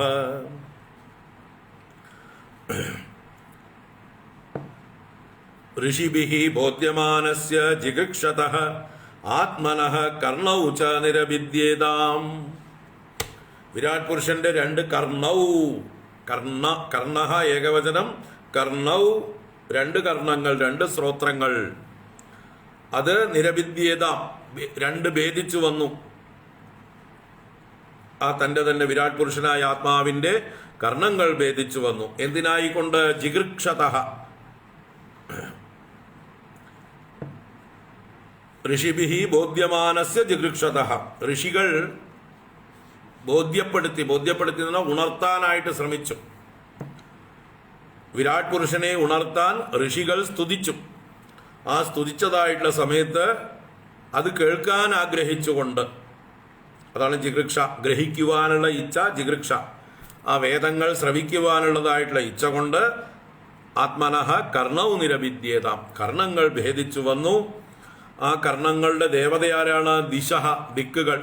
കർണത്തിൽ നിന്ന് തന്നെയാണ്, വിരാട് പുരുഷന്റെ കർണത്തിൽ നിന്ന് ദിക്കുകളും ദേവതകളായിട്ട്, അതുപോലെ ശ്രോത്രം എന്നുള്ള സെൻസറും അഥവാ ഇന്ദ്രിയവും, ഗുണഗ്രഹ ശബ്ദം എന്ന ഗുണത്തെ ഗ്രഹിക്കുവാനുള്ള സാമർഥ്യവും ആ കർണങ്ങളിൽ ഉണ്ടായി. അപ്പോൾ ഏകനായ വിരാട് പുരുഷന്റെ സങ്കല്പം പലതായി തീർന്നു. ഏകനായ വിരാട് പുരുഷന്റെ കാതിലെ ദ്വാരമാദ്യമുണ്ടായി കർണങ്ങൾ. എന്താണ്? എന്തുകൊണ്ട്? എനിക്ക് കേൾക്കണം എന്നുള്ള സങ്കല്പം അദ്ദേഹത്തിൽ ദൃഢമായപ്പോൾ കേൾക്കാനുള്ള ദ്വാരങ്ങൾ ആദ്യം തയ്യാറായി. എന്നിട്ട് അതിൽ കേൾക്കാനുള്ള ശക്തി, ആ സെൻസിറ്റിവിറ്റി അഥവാ ആ സെൻസർ മെഷീൻ, അതാണ് ഇന്ദ്രിയ ശക്തി എന്ന് പറയുന്നത്, അത് ഫിറ്റ് ചെയ്തു. പിന്നീട് അതിൻ്റെ ദേവത, അതിനെ പ്രകാശിപ്പിക്കുന്നത് ദിക്കുകളാണ്. ദിക്കുകളില്ലെങ്കിൽ, ആകാശമില്ലെങ്കിൽ ശബ്ദമില്ല. അതിൻ്റെ വിഷയം എന്താണ്? ശബ്ദമാണ് വിഷയം. അപ്പോൾ ഈ പറഞ്ഞ ഈ ഋഷികൾ സ്തുതിക്കുക എന്നൊക്കെ പറയുന്നത് വിരാട് പുരുഷൻ തന്നെ സ്വയം തന്നെ ഋഷികളാക്കി ചെയ്ത്, അവർക്ക് വായുണ്ട്, സംസാരിക്കാനുള്ള ശേഷിയുണ്ട്, അവർ സ്തുതിക്കുന്നു, അവർ വേദങ്ങൾ ഉച്ചരിക്കുന്നു. അപ്പോൾ അത് തനിക്ക് താൻ തന്നെ കേൾക്കണം എന്നുള്ള സങ്കല്പമുണ്ടായി. അപ്പോൾ ആദ്യം വായയുണ്ടായി, വായയിലൂടെ ഉണ്ടാകുന്ന ആ ശബ്ദം കേൾക്കാൻ സ്വയം സങ്കല്പിച്ച് താൻ തന്നെ തനിക്ക് തന്നെ ചെവികളും ഉണ്ടാക്കി. അങ്ങനെ വിരാട് പുരുഷൻ സ്വയം തന്നിൽ തന്നെ ചെവികളും ഉണ്ടാക്കി. ഇവിടെ ഋഷികൾ എന്ന് പറഞ്ഞാൽ അന്യന്മാരായിട്ട് ആരെയും കരുതണ്ട. വിരാട് പുരുഷൻ തന്നെ സ്വയം ഋഷിമാരാക്കി തീർത്ത് തന്നെ ഋഷിമാരാക്കി തന്നെ സ്തുതിപ്പിച്ചു എന്നർത്ഥം. താൻ തന്നെ രചിച്ച കാവ്യങ്ങളെ തനിക്ക് തന്നെ ആസ്വദിക്കണമെന്ന് തോന്നിയപ്പോൾ അത് ആസ്വദിക്കാനുള്ള ഉപകരണം വേണ്ടേ, അത് സങ്കല്പിച്ചപ്പോൾ ചെവികൾ തുറന്നു വന്നു. ബോധ്യമാനസ്യ ഋഷിഭിഃ ആത്മനസ്തജ്ജിഗൃക്ഷതഃ കർണൗ ച നിരവിദ്യേതാം ദിശശ്രോത്രം ഗുണഗ്രഹഃ. അപ്പൊ കർണങ്ങൾ എന്നുള്ള ദ്വാരം, അധിഷ്ഠാനം, അതിലെ ശ്രോത്രം എന്ന ഇന്ദ്രിയം, ആ അറിയാനുള്ള ശക്തി, അതിലെ ദിക്കുകളാണ് ദേവതകൾ, ശബ്ദമാണ് വിഷയം, ശബ്ദഗ്രഹണ സാമർഥ്യമാണ് അതിൻ്റെ പ്രയോജനം. ശബ്ദങ്ങളെ വകതിരിച്ചറിയാനുള്ള സാമർഥ്യം, പ്രയോജനം ശ്രോത്രേന്ദ്രിയത്തിൻ്റെ. ഇങ്ങനെ ഓരോന്നിലും അധിഷ്ഠാനം, ഇന്ദ്രിയം, ദേവത, വിഷയം, ഫലം, ഇങ്ങനെ 5 ആക്കിയിട്ട് വേണമെങ്കിൽ തിരിക്കാം. ഓരോ ഇന്ദ്രിയങ്ങളും ഉണ്ടാകുമ്പോൾ അത് അധിഷ്ഠാനം ആദ്യം ഉണ്ടാകുന്നു, അതിലെ ഇന്ദ്രിയം എന്ന ആ ഒരു ഉപകരണം ഉണ്ടാകുന്നു, ദേവതയുണ്ടാകുന്നു, അറിയാനുള്ള വിഷയമുണ്ടാകുന്നു, അതുകൊണ്ടുള്ള പ്രയോജനം ഉണ്ടാകുന്നു. വസ്തുനോ മൃദുകാഠിന്യ ലഘുഗുർവോഷ്ണ ശീതതാം ജിഘൃക്ഷതസ്ത്വംനിർഭിന്ന തസ്യാം ലോമമഹീരുഹഃ. വസ്തുനോ മൃദുകാഠിന്യ ലഘു ഗുരു ഉഷ്ണ ശീതതാം ജിഘൃക്ഷതഃ ത്വംനിർഭിന്ന തസ്യാം ലോമമഹീരുഹഃ. വസ്തുനഃ ഓരോ വസ്തുക്കളുടെയും ദ്രവ്യങ്ങളുടെയും മൃദു, കാഠിന്യ, ലഘു, ഗുരു, ഉഷ്ണം, ശീതം ഇതൊക്കെ തിരിച്ചറിയുവാൻ, അതാണ് ജിഗൃക്ഷതഃ. ജിഗൃക്ഷ ഗ്രഹിക്കുവാനുള്ള ഇച്ഛ, ഗ്രഹീതുമിച്ഛ ജിഗൃക്ഷ. അപ്പൊ ഗ്രഹിക്കാൻ ആഗ്രഹിച്ചു. എന്തിനെ? ഓരോ വസ്തുവിനെയും തൊട്ടു നോക്കാൻ ആഗ്രഹിച്ചു. അതിനെ സ്പർശിച്ച് അതിൻ്റെ മാർദ്ദവം, അതിൻ്റെ കാഠിന്യം, അതിൻ്റെ ലഘുത്വം, അതിൻ്റെ ഗുരുത്വം, അതിൻ്റെ ഉഷ്ണം, അതിൻ്റെ ശീതം മുതലായ ധർമ്മങ്ങളെക്കുറിച്ച് സ്പർശിച്ചറിയുവാൻ ആഗ്രഹിച്ചു. ആര്? വിരാട് പുരുഷൻ. അങ്ങനെ ആഗ്രഹിച്ചപ്പോഴോ ത്വക്ക് നിർഭിന്ന, അദ്ദേഹത്തിൻ്റെ ത്വക്ക് എന്ന അവയവം ഉണ്ടായി വന്നു. സ്പർശേന്ദ്രിയം എവിടെയാണോ ലൊക്കേറ്റ് ചെയ്തിരിക്കുന്നത് ആ ത്വക്ക് ഭേദിച്ചു വന്നു. ആ ത്വക്കിൽ ആദ്യം തോലാണ് ഉണ്ടാവുന്നത്, ത്വക്കിന്റെ അധിഷ്ഠാനമായ തോല്. അതിൽ ത്വക്ക് എന്ന ഇന്ദ്രിയവും ഉണ്ടായി. തസ്യാം ലോമമഹീരുഹഃ. ആ വിരാട് പുരുഷന്റെ ത്വക്കിൽ നിന്ന് രോമങ്ങളും മഹീരുഹം അതാ വൃക്ഷങ്ങളും ഉണ്ടായി. വിരാട് പുരുഷന്റെ ശരീരത്തിലെ രോമങ്ങൾ തന്നെയാണ് വൃക്ഷങ്ങൾ. നമ്മുടെ ശരീരത്തിലെ രോമങ്ങൾ, വിരാട് പുരുഷന്റെ ശരീരത്തിലത് വൃക്ഷങ്ങൾ അതേ സ്ഥാനത്ത്. അപ്പൊ രോമങ്ങളും മഹീരുഹങ്ങളും വിരാട് പുരുഷന്റെ രോമത്തിൽ നിന്ന്, അഥവാ ത്വക്കിൽ നിന്ന് ഉണ്ടായി. ത്വക്ക് എന്തിനുണ്ടായതാണ്? സ്പർശേന്ദ്രിയമായിട്ടുണ്ടായതാണ്. അപ്പോ സ്പർശേന്ദ്രിയത്തിന് അധിഷ്ഠാനമായിട്ടുള്ള ചർമ്മം, ആ ചർമ്മത്തില് ത്വക്കിന്ദ്രിയം എന്ന സ്പർശേന്ദ്രിയം, അതിൽ രോമങ്ങളും, അതിൽ അഭിമാന ദേവതയായിട്ട് വായുവാണ്. വാസ്തവത്തില് വായുവിൻ്റെ സാന്നിധ്യം കൊണ്ടാണ് നമുക്ക് സ്പർശേന്ദ്രിയത്തിൽ സ്പർശമറിയാൻ കഴിയുന്നത്. അപ്പം വായുവിൻ്റെ സഹായം വേണം. അതുപോലെ രോമങ്ങൾ വൃക്ഷങ്ങളായും ഭവിച്ചു. വസ്തുനോ മൃദുകാഠിന്യ ലഘു ഗുർവോഷ്ണ ശീതതാം ജിഗൃക്ഷതസ്ത്വംനിർഭിന്ന തസ്യാം ലോമമഹീരുഹഃ. ഹസ്തൗരുരുഹദുസ്തസ്യ നാനാ കർമ്മ ചികീർഷയാ തയോസ്തു ബലമിന്ദ്രശ്ച ആദാനം ഉഭയാശ്രയഃ. നാനാ കർമ്മ ചികീർഷയ. ഞാൻ ഇങ്ങനെ ചുമ്മാ കിടന്നാ മതിയോ? ഉരുണ്ട് കിടന്നാ മതിയോ? എനിക്ക് കർമ്മങ്ങൾ ചെയ്യണം. അങ്ങനെ നാനാ കർമ്മ ചികീർഷ. ചികീർഷ കർത്തുമിച്ഛ. അപ്പൊ പല കർമ്മങ്ങൾ ചെയ്യുവാൻ ആഗ്രഹിച്ചപ്പോൾ അതുകൊണ്ട് എന്തുണ്ടായി? തസ്യ ഹസ്തൗ രുരുഹദുഹു. അദ്ദേഹത്തിന്റെ ഹസ്തങ്ങൾ ആരോഹണം ചെയ്തു. ആരോഹണം ചെയ്യാന്ന് പറഞ്ഞാൽ വളർന്നു വന്നു, പൊങ്ങി വന്നു. ആ വിരാട് പുരുഷന്റെ എന്താ പറയുക, ഗോളാകൃതി, അണ്ഡാകൃതിയിലുണ്ടായിരുന്ന ശരീരത്തില് 2 കൈകൾ പുറത്തേക്ക് വന്നു. എനിക്ക് പ്രവർത്തിക്കണം, എനിക്ക് നാനാ ശില്പവേലകൾ ചെയ്യണം, അല്ലേ? ഈ ലോകമാകുന്ന ചിത്രത്തെ വരയ്ക്കണം, എനിക്ക് ഇതിൽ അനേക ശില്പകലകൾ എനിക്ക് ചെയ്യാനുണ്ട്, അതിനെനിക്ക് കൈകൾ വേണം എന്ന് വിരാട് പുരുഷൻ സങ്കല്പിച്ചപ്പോൾ അദ്ദേഹത്തിന്റെ കൈകൾ പൊങ്ങി വന്നു. ഹസ്തൗരുരുഹദുഹു തയോഹോ ബലം ഇന്ദ്രഃ ച ആദാനം ഉഭയാശ്രയഃ.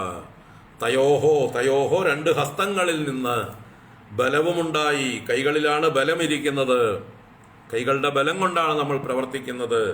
അപ്പൊ ബലം ഇന്ദ്രശ്ച, കൈകളുടെ അധിഷ്ഠാന ദേവതയാണ് ഇന്ദ്രൻ. ഹസ്തയോഹോ ദേവത ഇന്ദ്രഃ, കൈകളുടെ ദേവത ഇന്ദ്രനാണ്. കാരണം കൈക്കരുത്തിന്റെ ആളാണ് ഇന്ദ്രൻ. 100 അശ്വമേധയാഗങ്ങൾ തുടർച്ചയായിട്ട് ചെയ്യണമെങ്കിൽ നല്ല കൈക്കരുത്ത് വേണം.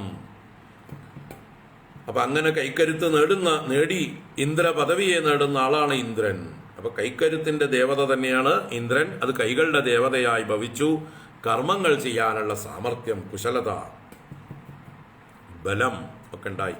ഇപ്പൊ ബലം ഇന്ദ്രഹാച്ച, ബലവും ഇന്ദ്രനും. അതുപോലെ ആദാനം എന്ന് പറഞ്ഞാൽ വസ്തുക്കളെ എടുക്കുക കൊടുക്കുക ഒക്കെ ചെയ്യുന്നതിനാണ് ആദാനം എന്ന് പറഞ്ഞാൽ എടുക്കൽ മാത്രമാണെങ്കിലും അതിന്റെ പ്രതിപ്രവർത്തനം തന്നെയാണ് കൊടുക്കലും. അപ്പൊ എടുക്കുക കൊടുക്കുക കൈകാര്യം ചെയ്യുക, അതാണ് ആദാനം. സ്വീകരിക്കാനുള്ള സാമർഥ്യം, അത് ഇത് രണ്ടിനെയും ആശ്രയിച്ചിരിക്കണം. ഉഭയാശ്രയ എന്ന് പറഞ്ഞാലോ ബലത്തെയും ദേവതയെയും ആശ്രയിച്ചിരിക്കുന്നു. ആ കൈകളുടെ ശക്തി, കൈകളുടെ പ്രവർത്തനശേഷി, അതിൻ്റെ ദേവത, അതിനെ ആശ്രയിച്ചിട്ടാണ് നമുക്ക് എടുക്കാനുള്ളതായിട്ടുള്ള ഈ കൈകൊണ്ട് കൈകാര്യം ചെയ്യാനുള്ള സാമർഥ്യം. ഉഭയാശ്രയ, ഇന്ദ്രിയങ്ങളുടെയും ദേവതകളുടെയും സംയോഗ നിമിത്തം നമുക്ക് കൈകളെ കൊണ്ട് പ്രവർത്തിക്കാൻ കഴിയുന്നു. അപ്പോൾ ഹസ്തൗരുഹദുസ്തസ്യ നാനാകർമ്മ ചികീർഷയ തയോസ്തു ബലമിന്ദ്രശ്ച ആദാനം ഉഭയാശ്രയ ഗതിം ജിഗീഷതഃ പാദൗ രുരുഹാദേബികാമികാം പദ്ഭ്യാം യജ്ഞഃ സ്വയം ഹവ്യം കർമ്മഭിഃ ക്രിയതേ നൃഭിഃ. അഭികാമികാം ഗതിം ജിഗീഷതഃ, അഭികാമികാം ആഗ്രഹിക്കുന്നതായിട്ടുള്ള തന്റെ കാമത്തിനനുസരിച്ചിട്ടുള്ള ഗതിയെ ജിഗീഷതഃ, ജിഗീഷ ഗന്തുമിച്ഛ, ഗമിക്കുവാനുള്ള ആഗ്രഹമാണ് ജിഗീഷ.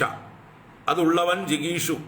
തസ്യ ജിഗീഷതഃ, ആ ഗമിക്കുവാൻ ആഗ്രഹമുള്ളവന്റെ, താൻ ആഗ്രഹിച്ച വഴിക്കൊക്കെ സഞ്ചരിക്കുവാൻ ഇച്ഛിച്ചവനായിട്ടുള്ള വിരാട് പുരുഷന്റെ എന്തുണ്ടായി? പാദൗ രുരുഹാതേ, 2 പാദങ്ങൾ ആരോഹണം ചെയ്തു, 2 പാദങ്ങൾ മുളച്ചു വന്നു. നടക്കാൻ ആഗ്രഹിച്ചു, സഞ്ചരിക്കാൻ ആഗ്രഹിച്ചപ്പോൾ 2 പാദങ്ങൾ പുറത്തേക്ക് ഇറങ്ങി വന്നു. ആ ഇച്ഛയുടെ ശക്തിയാണത്. ആ ഇച്ഛാശക്തി കൊണ്ട് 2 പാദങ്ങളെ നിർമ്മിച്ചു. പാദങ്ങൾ രുരുഹാതേ, രോഹണം ചെയ്തു വന്നു, മുളച്ചു വന്നു എന്നർത്ഥം. എന്നിട്ടോ നൃഭിഃ പദ്ഭ്യാം കർമ്മഭിഃ യജ്ഞഃ സ്വയം ഹവ്യം ക്രിയത്തെ. അപ്പോ മനുഷ്യൻ പാദങ്ങളെ കൊണ്ടാണ് ഗമനാഗമനങ്ങൾ ചെയ്ത്, അല്ലെ, സഞ്ചാരം ചെയ്തുകൊണ്ട് നൃഭിഃ എന്ത് ചെയ്യുന്നു? യജ്ഞത്തിനാവശ്യമായ കർമ്മങ്ങളൊക്കെ ചെയ്യുന്നതും, അതുപോലെ സ്വയം ഹവ്യം ക്രിയത്തെ, അതിനാവശ്യമായിട്ടുള്ള ഹോമദ്രവ്യങ്ങളൊക്കെ സമാഹരിക്കുന്നതും ഒക്കെ ഈ സഞ്ചാരം കൊണ്ടാണ്. അപ്പൊ ഈ കാല് എന്തിനാണ്? കാല് ഹോമം ചെയ്യാനുള്ള പദാർത്ഥങ്ങൾ സമാഹരിക്കാനും യജ്ഞങ്ങൾ ചെയ്യാനും ഒക്കെ ഉള്ളതായിട്ട് സാമർഥ്യത്തിനും വേണ്ടി ഈശ്വരൻ തന്നതാണ് നമ്മുടെ കാലുകൾ. നമ്മുടെ കാലുകളൊക്കെ ഈശ്വര പൂജയായി മാറണം എന്ന് വെച്ചാൽ ഈ വിരാട് പുരുഷന് സന്തോഷമുള്ള പ്രവൃത്തികളിൽ ഏർപ്പെടണം. വിരാട് പുരുഷൻ അദ്ദേഹത്തിന് സന്തോഷിക്കാൻ വേണ്ടിയിട്ടാണ് കാലുകൾ ഉണ്ടാക്കി തന്നത്. ആ ചെയ്യുന്നതൊക്കെ അദ്ദേഹത്തിന്റെ സന്തോഷത്തിനായി മാറട്ടെ, അദ്ദേഹത്തിനുള്ള പൂജയായി മാറട്ടെ, അതിനു വേണ്ടി ഉപയോഗിച്ചോളൂ. സഞ്ചാരഃ പതയോ പ്രദക്ഷിണ വിധിഃ, എവിടെ സഞ്ചരിച്ചാലും അതെല്ലാം അദ്ദേഹത്തിന് സന്തോഷമാകുന്ന പ്രദക്ഷിണ വിധിയായി തീരട്ടെ. അല്ലേ, എവിടെ പോയാലും പാദങ്ങളെ കൊണ്ടുള്ള സഞ്ചാരമെല്ലാം ഭഗവാന് വേണ്ടിയിട്ടുള്ള സഞ്ചാരമാകട്ടെ, ഭഗവാന്റെ ക്ഷേത്ര പ്രദക്ഷിണങ്ങളാകട്ടെ, ഭഗവാന്റെ പൂജയ്ക്കുള്ള ദ്രവ്യ സമാഹരണത്തിനായിട്ടുള്ളതാകട്ടെ എൻ്റെ സഞ്ചാരം. ഞാൻ സഞ്ചരിക്കുന്നത് കൊണ്ട് ഭഗവാൻ പ്രസാദിക്കട്ടെ. കാരണം വിരാട് പുരുഷൻ അദ്ദേഹത്തിന് സന്തോഷിക്കാൻ വേണ്ടി ഉണ്ടാക്കിയതിനെ അദ്ദേഹത്തിനെ ഉപദ്രവിക്കാൻ വേണ്ടി ആക്കരുത്. എല്ലാം അദ്ദേഹം ഉണ്ടാക്കിയത് അദ്ദേഹത്തിന് സന്തോഷിക്കാൻ വേണ്ടിയിട്ടാണ്. നിങ്ങൾക്ക് സന്തോഷിക്കാൻ വേണ്ടി പലതും ഉണ്ടാക്കിയിട്ട് അത് ഉപദ്രവമായി തീർന്നാൽ എന്തായിരിക്കും അവസ്ഥ?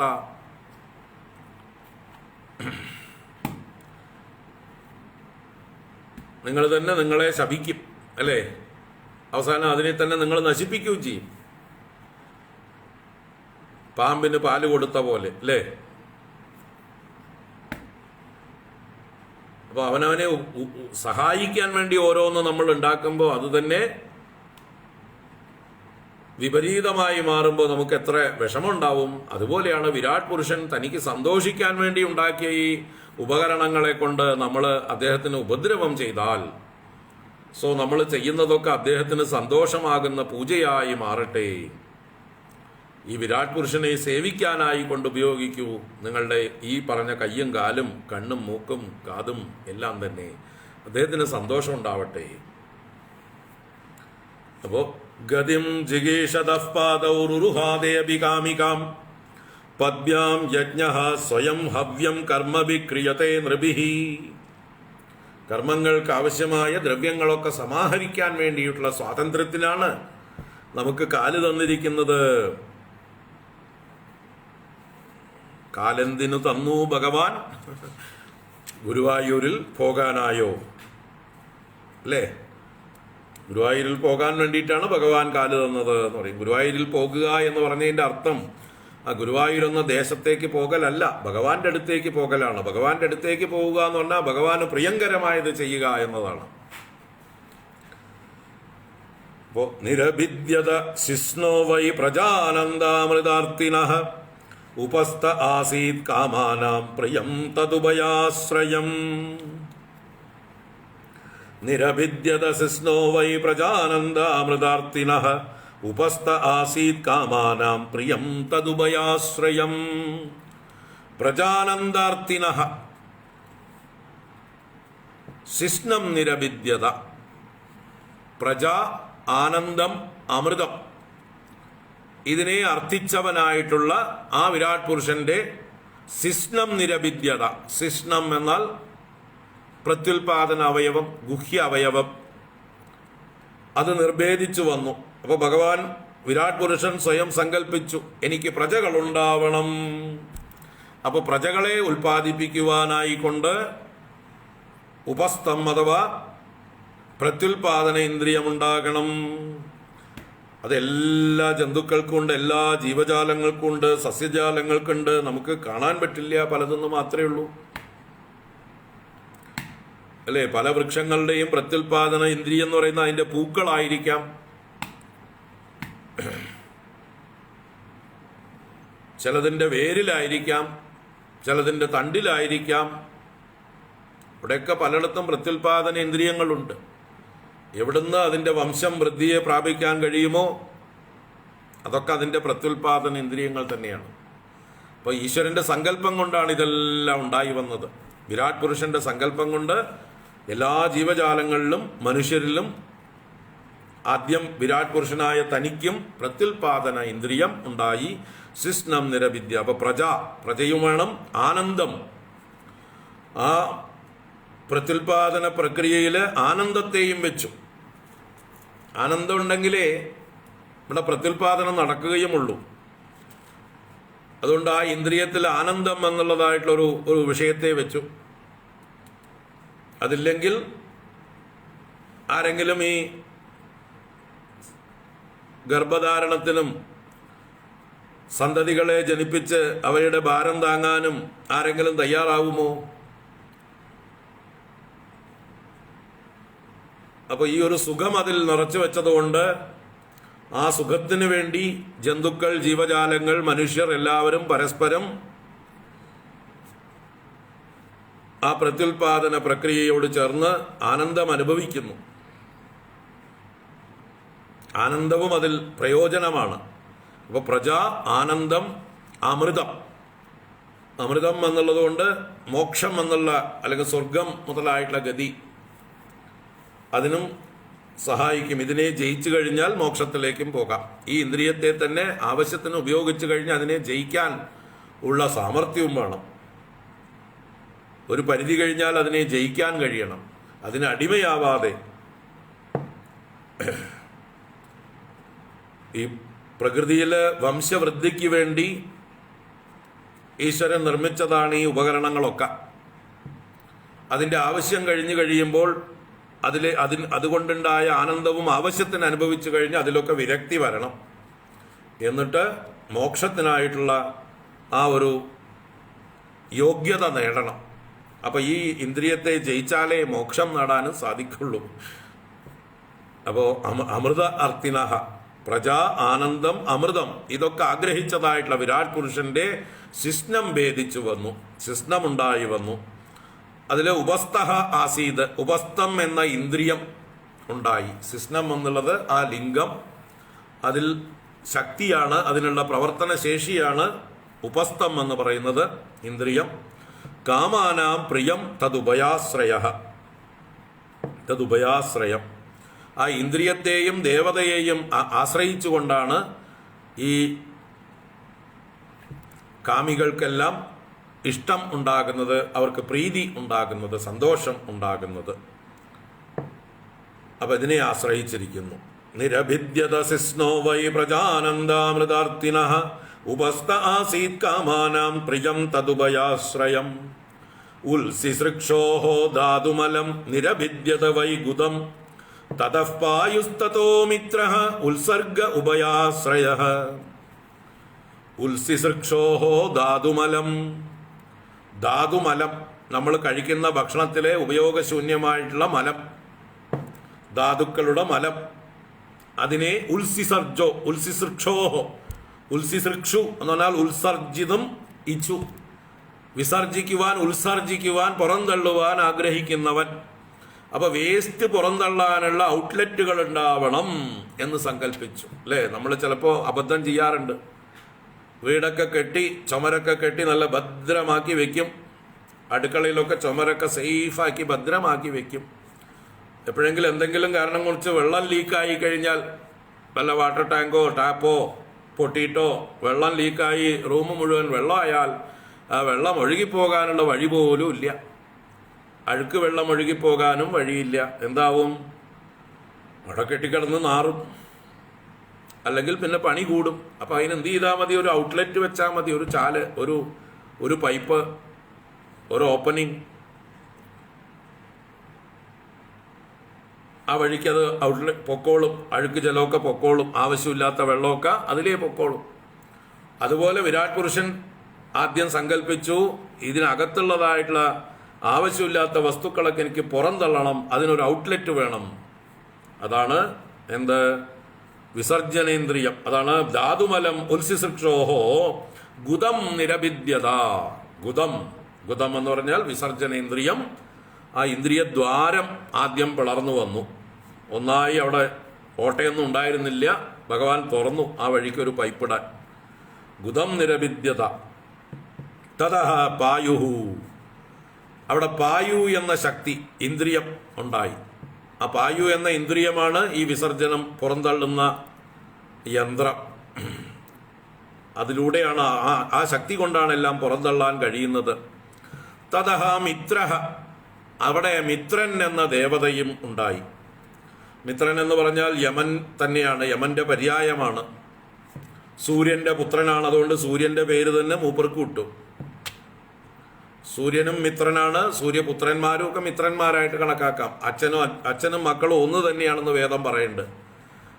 പിതാവും പുത്രനും ഒന്ന് തന്നെയാണ്. പിതാവൈ പുത്രനാമാസി, പിതാവ് തന്നെയാണ് പുത്രൻ. അതുകൊണ്ട് സൂര്യൻ തന്നെയാണ് കാലൻ, സൂര്യന്റെ പുത്രനായി കാലൻ. കാലൻ തന്നെയാണ് ഇവിടെ എന്താ പറയുക, മിത്രൻ എന്ന പേരിൽ അറിയപ്പെടുന്നു. മൂപ്പര് നമ്മുടെ ഫ്രണ്ടാണ്. ഫ്രണ്ടായതുകൊണ്ടാണ് മിത്രൻ എന്ന് പറയുന്നത്. മൂപ്പര് പിണങ്ങിയാലോ ഔട്ട്ലെറ്റ് അടച്ചിട്ടാലോ എന്താ അവസ്ഥ നമുക്കൊക്കെ അറിയാം അല്ലേ? നമ്മുടെ രോഗങ്ങളൊക്കെ വരാനുള്ള കാരണം നമ്മുടെ വിസർജനം പ്രോപ്പർ അല്ലാത്തതുകൊണ്ടാണ്. ഡോക്ടർമാരുടെ അടുത്ത് എന്തെങ്കിലും രോഗമായിട്ട് പോയാൽ ആദ്യം ചോദിക്കുന്നത് എന്താണ്? എങ്ങനെയുണ്ട് ശോധന എന്നാണ്. രണ്ട് കാര്യങ്ങളാണ് അവർ ചോദിക്കുക. ഉറക്കം എങ്ങനെ, ശോധന എങ്ങനെ. ഭക്ഷണം നിങ്ങൾ കൂടുതലോ കുറച്ചോ ഒക്കെ കഴിച്ചോളൂ, പക്ഷെ രണ്ട് കാര്യങ്ങൾ ഉറപ്പാക്കണം: നല്ല ഉറക്കവും നല്ല ശോധനയും. ശോധന ക്ലീൻ ആയാലേ, നല്ലതുപോലെ പോയാൽ മാത്രമേ ശരീരത്തിന് ആരോഗ്യം നിലനിൽക്കാൻ പറ്റുള്ളൂ. അതുകൊണ്ട് he is the most friendly. അതുകൊണ്ട് അദ്ദേഹത്തിന് മിത്രൻ എന്ന് പേരിട്ടു. അപ്പം മിത്രൻ എന്ന ദേവത കാവൽ നിൽപ്പുണ്ട് അവിടെ. മൂപ്പരുടെ അനുഗ്രഹം കൊണ്ടാണ് ഡിസ്പോസലൊക്കെ നടക്കുന്നത്. കുടുംബശ്രീയുടെയൊക്കെ അധ്യക്ഷനാണ് മൂപ്പര്. എല്ലാ കുടുംബശ്രീ യൂണിറ്റുകളുടെയും തലമുതിർന്ന നേതാവാണ് ഈ യമനോ മൃത്യുവോ അല്ലെങ്കിൽ മിത്രനെന്നോ ഒക്കെ പറയുന്ന ഈ ഉപസ്ഥത്തിൻ്റെ ദേവതാശക്തി. അദ്ദേഹം പിണങ്ങിയാൽ എല്ലാം കഴിഞ്ഞു. അപ്പോൾ മിത്രൻ എന്ന പേരായ ദേവത, ഉഭയാശ്രയ ഉത്സർഗ, ഇന്ദ്രിയത്തെയും ദേവതയെയും ആശ്രയിച്ചിട്ടാണ് ഉത്സർഗം എന്ന ക്രിയ നടക്കുന്നത്, വിസർജനം നടക്കുന്നത്. ഇവർ രണ്ടുപേരുടെയും സഹായം വേണം, ഇന്ദ്രിയവും ഇന്ദ്രിയ ദേവതയും. ഉത്സിസൃക്ഷോർധാതുമലം നിരവിദ്യത വൈഗുതം തതഃ പായുസ്തതോ മിത്രഃ ഉത്സർഗഃ ഉഭയാശ്രയഃ ആസിസൃപ്സോഃ പുരഃ പുര്യാഃ നാഭിദ്വാരം അപാനതഃ തത്ര അപാനസ്തതോ മൃത്യുഃ പൃഥക്ത്വം ഉഭയാശ്രയം. പുര്യാഃ പുരഃ ആസിസൃപ്സോഃ അപാനതഃ നാഭിദ്വാരം.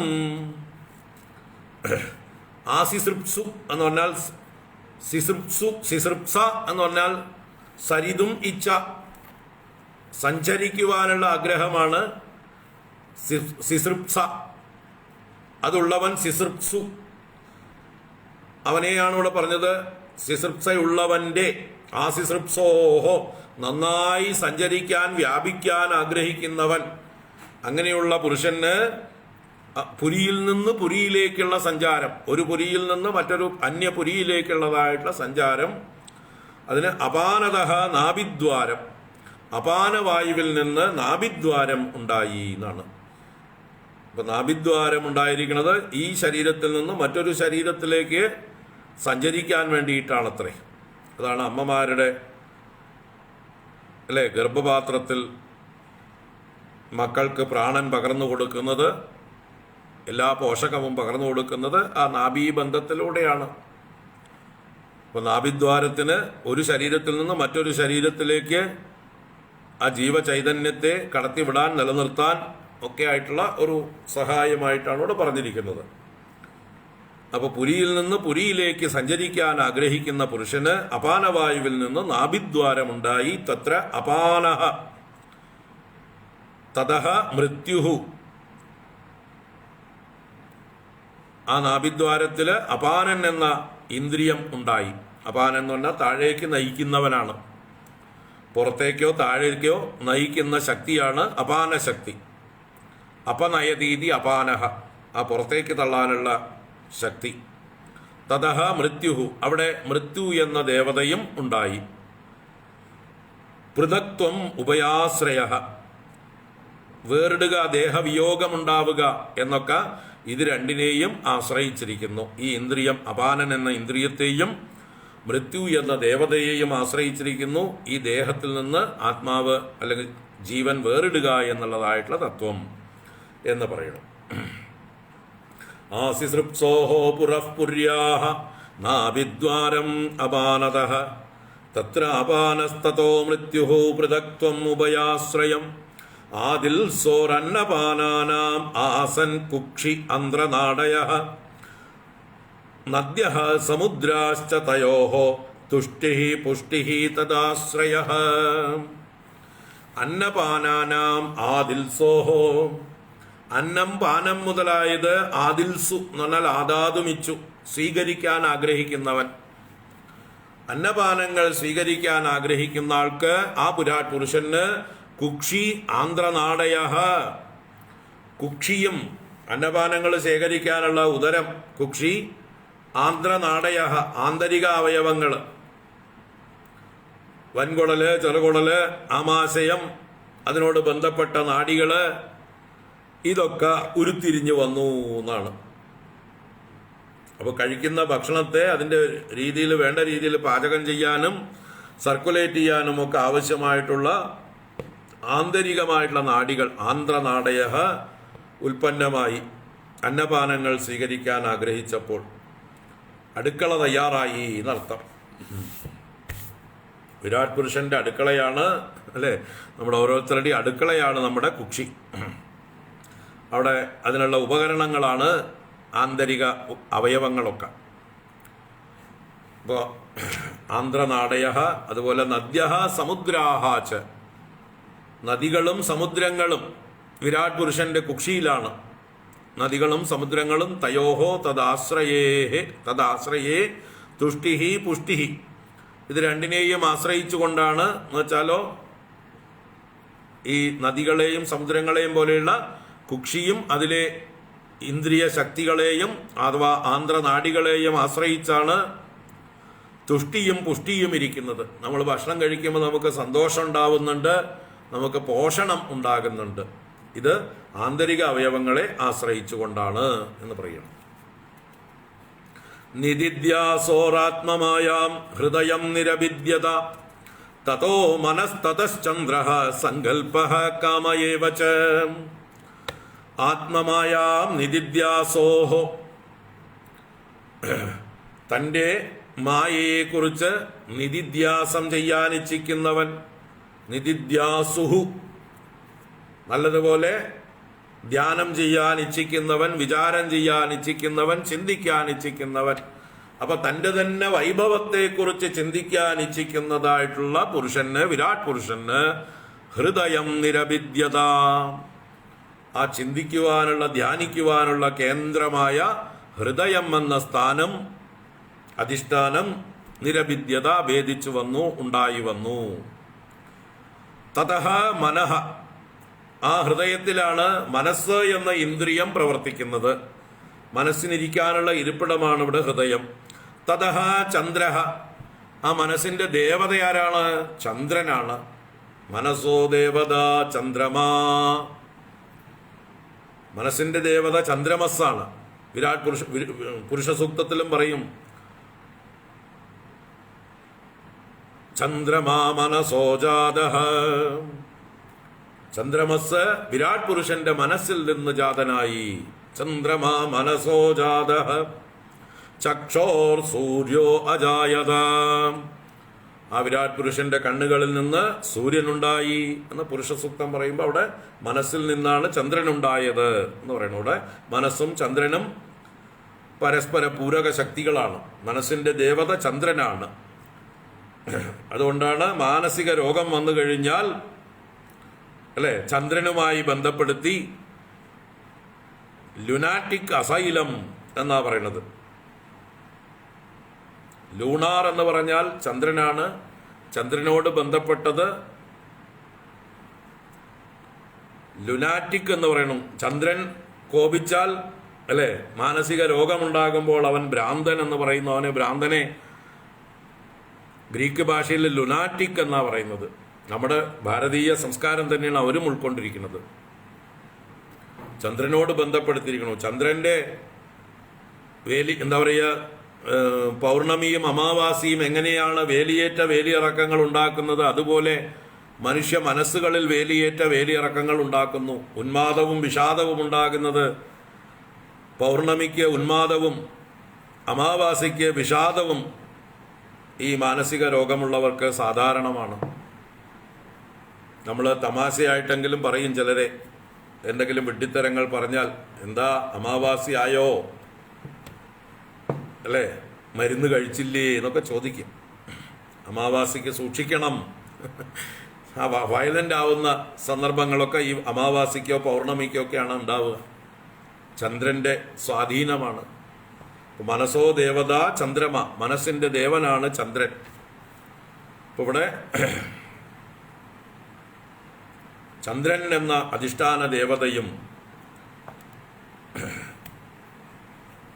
സങ്കല്പഃ കാമഃ, സങ്കല്പം കാമം മുതലായതൊക്കെ ഈ മനസ്സിലുണ്ടാകുന്നതായിട്ടുള്ള ചിന്തകളാണ്, വികാരങ്ങളാണ്. അതിൻ്റെ ഇരിപ്പിടമാണ് ഈ മനസ്സും ഹൃദയവും.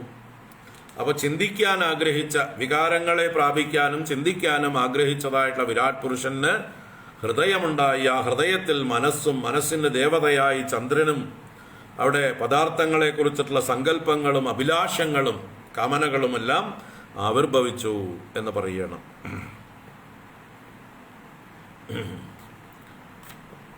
നിദിധ്യാസോരാത്മമായാം ഹൃദയം നിരഭിദ്യത തതോ മനസ്തതശ്ചന്ദ്രഃ സങ്കൽപഃ കാമയേവ ച ത്വക്ചർമ്മ മാംസരുതിരമേധോ മജ്ജാസ്തി ധാതവഃ ഭൂമ്യപ്തേജോമയാ സപ്ത പ്രാണോ വ്യോമാംബുവായുഭിഃ.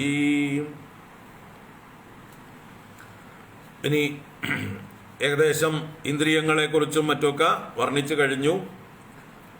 അതിദൈവം, അധ്യാത്മം, അതിഭൂതം എന്നിങ്ങനെ ഭേദങ്ങളെയെല്ലാം കുറച്ചൊക്കെ സാമ്പിൾ എടുത്ത് കാണിച്ചു തന്നു. ഇങ്ങനെ ഒന്ന് തന്നെയാണ് മൂന്നായിട്ട് കളിച്ചുകൊണ്ടിരിക്കുന്നത്. അതുകൊണ്ട് നിങ്ങളുടെ ഉള്ളിൽ നിന്ന് ഈ ജ്ഞാനം കൊണ്ട് ഈ ഭേദബുദ്ധിയെ ഇല്ലാതെയാക്കുവിൻ. ഭേദബുദ്ധിയില്ലാതെ എല്ലാറ്റിലും ഏകവും അദ്വിതീയവുമായ വസ്തുവിനെ കാണുവിൻ. ഈശ്വരനെ ദർശിക്കുവിൻ, ആത്മാവിനെ ദർശിക്കുവിൻ, എല്ലാറ്റിനെയും ഒരുപോലെ സ്നേഹിക്കുവിൻ, ആരോടും രാഗദ്വേഷങ്ങൾ വളർത്താതിരിക്കുവിൻ. എല്ലാം നിങ്ങൾ തന്നെയാണ്, എല്ലാം ഒന്ന് തന്നെയാണ് എന്നിങ്ങനെയുള്ള ആ ഒരു അറിവ് നമുക്ക് പകർന്നു തന്നുകൊണ്ടിരിക്കുകയാണ്. കൂട്ടത്തിൽ ചില കാര്യങ്ങളും കൂടെ പറയണു. എന്താണുണ്ടായത്? ത്വക്ക്, ചർമ്മ, മാംസ, രുതിര, മേധസ്, മജ്ജ, അസ്ഥി. ഇതാണ് ധാതുക്കൾ. ഏത് ധാതുക്കൾ? സപ്തധാതുക്കൾ. ഈ സപ്തധാതുക്കളെ കൊണ്ടാണ് നമ്മുടെ ശരീരം ധരിച്ചിരിക്കുന്നത്. ധരിച്ചിരിക്കുന്നത് കൊണ്ട് ധാതു എന്ന പേര്. ദാറ്റ് വിച്ച് സസ്റ്റെയിൻസ് എന്നർത്ഥം. നമ്മുടെ ശരീരത്തെ സസ്റ്റെയിൻ ചെയ്യുന്ന 7 ഘടകങ്ങളാണ്, 7 കോമ്പൗണ്ടുകളാണ്. എങ്ങനെയാണോ കോൺക്രീറ്റ് കൊണ്ട് കെട്ടിടങ്ങൾ ധരിക്കപ്പെടുന്നത്, അപ്പോൾ കെട്ടിടങ്ങളുടെ ധാതുക്കൾ ഏതാണ് ചോദിച്ചാൽ അതിലെ 3/4 ഇഞ്ച് മെറ്റല്, അല്ലെങ്കിൽ 1.5 ഇഞ്ച് മെറ്റല്, അല്ലെങ്കിൽ കമ്പി, സിമന്റ്, മണല്, അല്ലേ, വേറെ എന്തെങ്കിലുമൊക്കെ ചേർത്തിട്ടുണ്ടെങ്കിൽ അത്, വെള്ളം ഒക്കെ ചേർന്നതാണ് കെട്ടിടത്തിന്റെ ധാതുക്കൾ. അതുപോലെ നമ്മുടെ ശരീരത്തിനെ ധരിച്ചു നിൽക്കുന്നത്, അതിന്റെ ഘടന, അതിന് രൂപം കൊടുക്കുന്നത് ഒക്കെ ഈ ഘടകങ്ങളാണ്. ത്വക്ക്, ത്വക്ക് എന്ന് പറഞ്ഞാൽ ബാഹ്യ ചർമ്മത്തിനാണ് ത്വക്ക് എന്ന് പറയുന്നത്. ചർമ്മം എന്ന് പറഞ്ഞാൽ അതിന്റെ ഉള്ളിലുള്ളതായിട്ടുള്ള ആന്തര ചർമ്മമുണ്ട്. നമുക്ക് 2 തരത്തിലുള്ളതായിട്ടുള്ള ചർമ്മങ്ങളുണ്ട്. പിന്നെ ചർമ്മം എന്ന് പറഞ്ഞാൽ, പിന്നെ ത്വക്ക് എന്ന് പറഞ്ഞാൽ പുറത്തുള്ളതായിട്ടുള്ള മൊത്തത്തിലുള്ള കവറ്, നമ്മളെ എൻവലപ്പ് ചെയ്തിരിക്കുന്ന എപ്പിഡെർമിസ് എന്ന് പറയുന്നതായിട്ടുള്ള ഈ കവറിനെ ത്വക്കെന്ന് പറയാം. ചർമ്മം എന്ന് പറഞ്ഞാൽ നമ്മുടെ ഉള്ളിലും അനേക അവയവങ്ങളെ തനിയെ വേർതിരിക്കുന്നുണ്ട്. ആമാശയം വേറെ, കുടല് വേറെ, വൻകുടല് വേറെ, കരള് വേറെ, അല്ലേ, പിത്താശയം വേറെ, ഓരോ ആശയങ്ങളെയും വേറെ വേറെ ആക്കിയിട്ട് പാക്കറ്റുകളുണ്ട്. ഹൃദയം വേറെ, ശ്വാസകോശം വേറെ, കിഡ്നി വേറെ, ഇങ്ങനെ ഓരോന്നിനെയും വേറെ വേറെ പാക്കറ്റുകളാണ്. അപ്പോൾ ഇൻഡിവിജ്വൽ പാക്കറ്റ്സ് അവിടെ വേറെ ഉണ്ട്. ആ പാക്കറ്റ്സ് എന്തുകൊണ്ടുണ്ടാക്കിയതാണ്? അത് ചർമ്മം കൊണ്ടുണ്ടാക്കിയതാണ്. ഇത് ബാഹ്യമായിരിക്കുന്നത് ത്വക്ക് എന്നുള്ള കവറ്, അതിന്റെ ഉള്ളില് അനേക പാക്കറ്റുകൾ, അല്ലെ. നമ്മൾ സൂപ്പർ മാർക്കറ്റിൽ പോയാൽ ചെറിയ ചെറിയ പാക്കറ്റ് എടുത്തിട്ട് വലിയൊരു പാക്കറ്റിലേക്ക് എടുത്തിടും. വലിയ ബിഗ് ഷോപ്പർ കൊണ്ടുപോയിട്ടുണ്ടാവും, അതിലേക്ക് ചെറിയ ചെറിയ പാക്കറ്റുകളൊക്കെ എടുത്തിടും. കടുക്, മുളക്, മല്ലി, ജീരകം എന്ന് പറഞ്ഞിട്ടൊക്കെ എടുത്തിടും. അതുപോലെ ഇതിനകത്ത് കുറെ പാക്കറ്റുകളുണ്ട്. അത് ചർമ്മം. ത്വക്ക്, ചർമ്മം, മാംസം. മാംസം എല്ലാവർക്കും അറിയാം. രുധിരം രക്തമാണ്. മേധസ് എന്ന് പറഞ്ഞാൽ അതിലുള്ള ഫാറ്റ്, കൊഴുപ്പ്. മജ്ജ എല്ലിൻ്റെ അകത്തുള്ളതായിട്ടുള്ള ധാതുവാണ് മജ്ജ. അസ്ഥി, അസ്ഥി തന്നെ. അപ്പം ഇങ്ങനെ 7 ധാതുക്കൾ. ഇത് എന്തിൻ്റെ രൂപാന്തരങ്ങളാണ്? ഭൂമി, അപ്പ്, തേജോമയാഹ. ഭൂമിയുടെയും ജലത്തിൻ്റെയും അഗ്നിയുടെയും രൂപാന്തരങ്ങളാണിതെല്ലാം. ഈ 3 ഭൂതങ്ങളുടെ രൂപാന്തരങ്ങളായിട്ടാണ് ഈ 7 ധാതുക്കൾ ഉണ്ടായിരിക്കുന്നത്. അതിൻ്റെ പല കോമ്പിനേഷൻസ് ആണ്. ഭൂമ്യപ് തേജോമയാഹ. ഇങ്ങനെ 7 ദ്രവ്യങ്ങൾ, 7 ധാതുക്കളുണ്ട്. സപ്ത ഭൂമ്യപ് തേജോമയാഹ സപ്ത ധാതവഃ. 7 ധാതുക്കൾ. പിന്നെ പ്രാണഹ. പ്രാണനാകട്ടെ വ്യോമ അംബു വായുഭിഹി. വ്യോമം, അംബു, വായു. വ്യോമം എന്നാൽ ആകാശം, അംബു എന്ന് പറഞ്ഞാൽ ജലം, വായു. ഈ 3ന്റെയും കാര്യമാണ് പ്രാണൻ. പ്രാണനില് ആകാശവും വായുവും ജലവുമുണ്ട് എന്നാണ് പറയുന്നത്. ജലത്തിന്റെ അംശവും ജലത്തിന്റെ തത്വവും അടങ്ങിയിട്ടുണ്ട്. അതിൽ നിന്നാണ് നമ്മുടെ പ്രാണൻ ഉണ്ടാകുന്നത്. ആകാശം, ജലം, വായു ഇതിൻ്റെ മൂന്നിൻ്റെയും സമുദായ രൂപമായിട്ട് പ്രാണൻ ഉണ്ടായി. അപ്പം നമുക്ക് എന്താ പറയുക, എപ്പോഴെങ്കിലും മോഹാത്സ്യമൊക്കെ വന്നു കഴിഞ്ഞാൽ പ്രാണൻ പോകാൻ നിൽക്കുന്ന നേരത്ത് വെള്ളം തളിച്ചാൽ ഉടനെ വരുന്നു. അപ്പം ജലവുമായിട്ട് ബന്ധമുണ്ടായിന് അല്ലേ? ആകാശം, പ്രാണന് സഞ്ചരിക്കാൻ ആകാശമില്ലാതെ ആവില്ല, സ്പേസ് വേണം. അപ്പോൾ വായു, ആകാശം, ജലം ഇത് മൂന്നും കൂടി പ്രാണനും. മറ്റ് മൂന്ന് ഭൂതങ്ങൾ ഏതൊക്കെയാണ്? ഭൂമി, അപ്പ്, തേജസ്. ഇതിൽ തേജസ് അല്ല, അപ്പ് രണ്ടിലും ഉണ്ട്. പ്രാണനിലും ഈ ധാതുക്കളിലും ജലം വ്യാപിച്ചിരിക്കുന്നു. ത്വക്ചർമ്മ മാംസരുതിരമേധോ മജ്ജാസ്തി ധാതവഃ ഭൂമ്യപ്തേജോമയാ സപ്ത പ്രാണോ വ്യോമാംബുവായുഭിഃ ഗുണാത്മകാനി ഇന്ദ്രിയാണി ഭൂതാദിപ്രഭവാ ഗുണാഃ മനഃ സർവവികാരാത്മാ ബുദ്ധിർവിജ്ഞാനരൂപിണീ.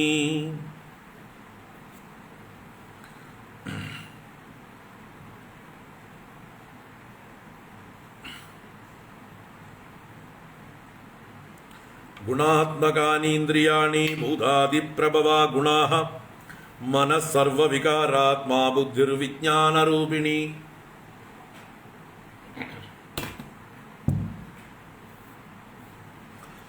ഇന്ദ്രിയാണി ഗുണാത്മകാനി, ഇന്ദ്രിയങ്ങളൊക്കെ ഗുണങ്ങളുടെ കാര്യങ്ങളാകുന്നു. രജോ ഗുണ പ്രധാനങ്ങളാണ് ഇന്ദ്രിയങ്ങൾ. അതുകൊണ്ടാണ് അവയ്ക്ക് പ്രവർത്തിക്കുവാനുള്ള താല്പര്യവും ശേഷിയും ബഹിർമുഖത്വവും. രജോ ഗുണം കൊണ്ട് അവർ ബാഹ്യ ഉന്മുഖമായി ഓടിക്കൊണ്ടിരിക്കുന്നു, പ്രവർത്തിച്ചു കൊണ്ടേയിരിക്കുന്നു. രജോ ഗുണകാര്യങ്ങളാണ് ഇന്ദ്രിയങ്ങൾ. ഗുണാഹ ഭൂതാദിപ്രഭവാഹ, ഗുണങ്ങളാകട്ടെ ഭൂതാദിയിൽ നിന്നാണ് ഉത്ഭവിച്ചത്. ഭൂതാദി എന്ന് പറഞ്ഞത് അഹങ്കാരത്തിനെയാണ്. അഹങ്കാരത്തിന്റെ പര്യായ ശബ്ദമാണ് ഭൂതാദി. ഭൂതങ്ങളുടെയൊക്കെ ഉൽപ്പത്തി സ്ഥാനം, സ്രോതസ്. പഞ്ചഭൂതങ്ങളും ഒക്കെ എവിടുന്നുണ്ടായത്? അഹങ്കാരത്തിൽ നിന്നാണ്. അഹങ്കാരത്തിന്റെ സാത്വിക താമസ രാജസ ഭേദങ്ങളിൽ താമസത്തിൽ നിന്നാണ് ഭൂതങ്ങൾ ഉണ്ടായത്. അപ്പോൾ ഭൂതങ്ങളുടെ ആദിയായതുകൊണ്ട് അഹങ്കാരത്തിന് ഭൂതാദി എന്ന് പേര്. ഭൂതങ്ങളുടെ അച്ഛൻ, ആ ഭൂതങ്ങളുടെ അച്ഛനായിട്ടുള്ള അഹങ്കാരത്തിൽ നിന്നാണ് ഗുണങ്ങൾ ഉണ്ടാകുന്നത്, ത്രിഗുണങ്ങൾ ഉണ്ടാകുന്നത്. അഹങ്കാരത്തിൽ നിന്ന് 3 ഗുണങ്ങളും. മനഃ സർവവികാരാത്മാ, മനസ്സാകട്ടെ സർവവികാരങ്ങളും സർവവികാരാത്മാ എല്ലാ വികാരങ്ങളുടെയും സ്വരൂപമാകുന്നു. മനസ്സിൽ എല്ലാ വികാരങ്ങളും അടങ്ങിയിരിക്കുന്നു. ബുദ്ധി വിജ്ഞാനരൂപിണി, ബുദ്ധിയുടെ പ്രവൃത്തിയോ അത് വിജ്ഞാനമാണ്, എല്ലാറ്റിനെയും പ്രകാശിപ്പിക്കലാണ്, കൺഫ്യൂഷൻ തീർക്കലാണ് ബുദ്ധിയുടെ പണി. വിജ്ഞാനരൂപിണിയാണ്. ബാഹ്യമായിട്ടുള്ള ലോക വിഷയങ്ങളെക്കുറിച്ചൊക്കെ ഇന്നതാണ് എന്ന് പ്രകാശിപ്പിക്കുന്നൊരു ആന്തരികമായ വെളിച്ചമാണെന്ത്? ബുദ്ധി.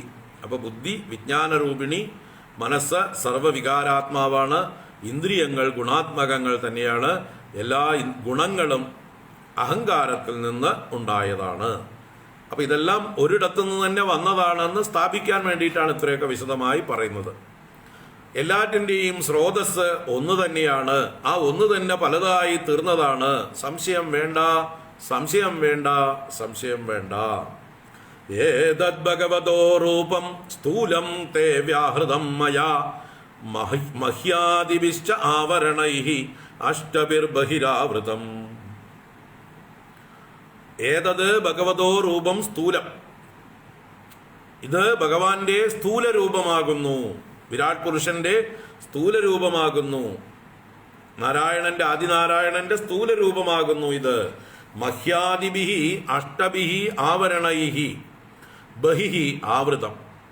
മഹി മുതലായ അഥവാ ഭൂമി മുതലായ ആവരണങ്ങൾ 8 കൊണ്ട് ചുറ്റപ്പെട്ടിരിക്കുന്നു പുറത്ത്. ഈ ബ്രഹ്മാണ്ടത്തിന്റെ ചുറ്റും 8 ആവരണങ്ങളെ എണ്ണി പറയുകയാണ് ഇവിടെ. മഹ്യാദിഭിഃ അഷ്ടഭിഃ ആവരണൈഃ. എന്തൊക്കെയാണ്? പഞ്ചഭൂതങ്ങൾ, പൃഥ്വി, ജലം, അഗ്നി, വായു, ആകാശം. ഈ മണ്ഡലങ്ങളുണ്ട് ഇതിന്റെ ചുറ്റും. സ്ഥൂലമായിരിക്കുന്ന ഈ യൂണിവേഴ്സിന് പുറത്തും സൂക്ഷ്മമായിരിക്കുന്ന ഈ മണ്ഡലങ്ങളുണ്ട്. തന്മാത്രാ മണ്ഡലം 10 ഇരട്ടിയായിട്ട് മുമ്പും പറഞ്ഞിട്ടുണ്ട്. ഓരോന്നും അടുത്തതിലേക്ക് 10 ഇരട്ടി 10 ഇരട്ടി 10 ഇരട്ടിയായിട്ട് വികസിച്ചു കൊണ്ടുപോകുന്നതാണ്. പുറത്ത് ആവരണം ചെയ്തിരിക്കുന്നു. അങ്ങനെ പഞ്ചഭൂതങ്ങൾ കഴിഞ്ഞാൽ അഹങ്കാരം, മഹത്തത്വം, അവ്യക്തം, ഇങ്ങനെ ആവരണങ്ങൾ. അങ്ങനെയുള്ള 8 ആവരണങ്ങളോട് കൂടിയതാണ് ബഹിർഭാഗം ഈ പ്രപഞ്ചത്തിൻ്റെ. അത് ഭഗവാന്റെ സ്ഥൂല രൂപമാകുന്നു. മഹ്യാദിഭിഹി അഷ്ടഭി ആവരണൈഹി ബഹിഹി ആവൃതം ഭഗവതഃ ഏതത് സ്ഥൂലം രൂപം മയാ തേ വ്യാഹൃതം. നിനക്കായിക്കൊണ്ട് എന്നാൽ വിസ്തരിക്കപ്പെട്ടു, വ്യാഹരിക്കപ്പെട്ടു, ഞാൻ നിനക്ക് പറഞ്ഞു തന്നു. അപ്പൊ ഇത് ഭഗവാന്റെ തന്നെ മാനിഫെസ്റ്റേഷനാണ് ഈ കാണുന്നതായിട്ടുള്ള പ്രപഞ്ചം. ഏതാവാനസ്യ മഹിമാ അതോ ജായാഗംശ്ച പൂരുഷഃ. ഈ കാണുന്നതെല്ലാം അവന്റെ മഹിമാവാകുന്നു. അവനാകട്ടെ ഇതിൻ്റെ അപ്പുറത്തും കടന്നു നിൽക്കുന്നു. അവനെ ശരിക്കും നമുക്ക് അളക്കാനോ അറിയാനോ പറ്റില്ല. ഈ അറിയപ്പെടുന്ന ബ്രഹ്മാണ്ടമൊക്കെ അവന്റെ ചെറിയൊരു മഹിമ മാത്രമാകുന്നു. അവൻ ഇതിനെ അതിക്രമിച്ചു നിൽക്കുന്നു. അത്യതിഷ്ഠദശാങ്കുലം.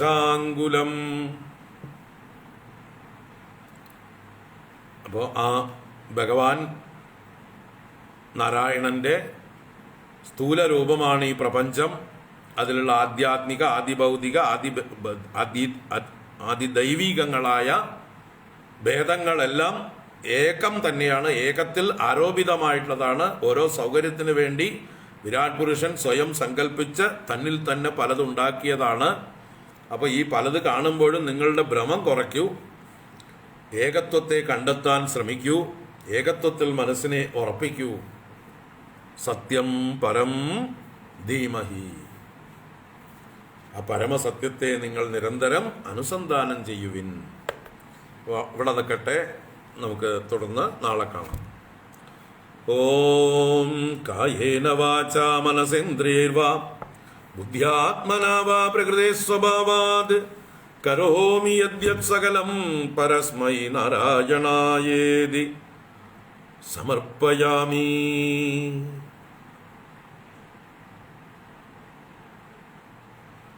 ഓം ഹരി ഓം. നാരായണ നാരായണ. എല്ലാവർക്കും ശുഭദിനം ആശംസിക്കുന്നു. നമസ്കാരം. വൈകിട്ട് നാരായണീയം കാണാം.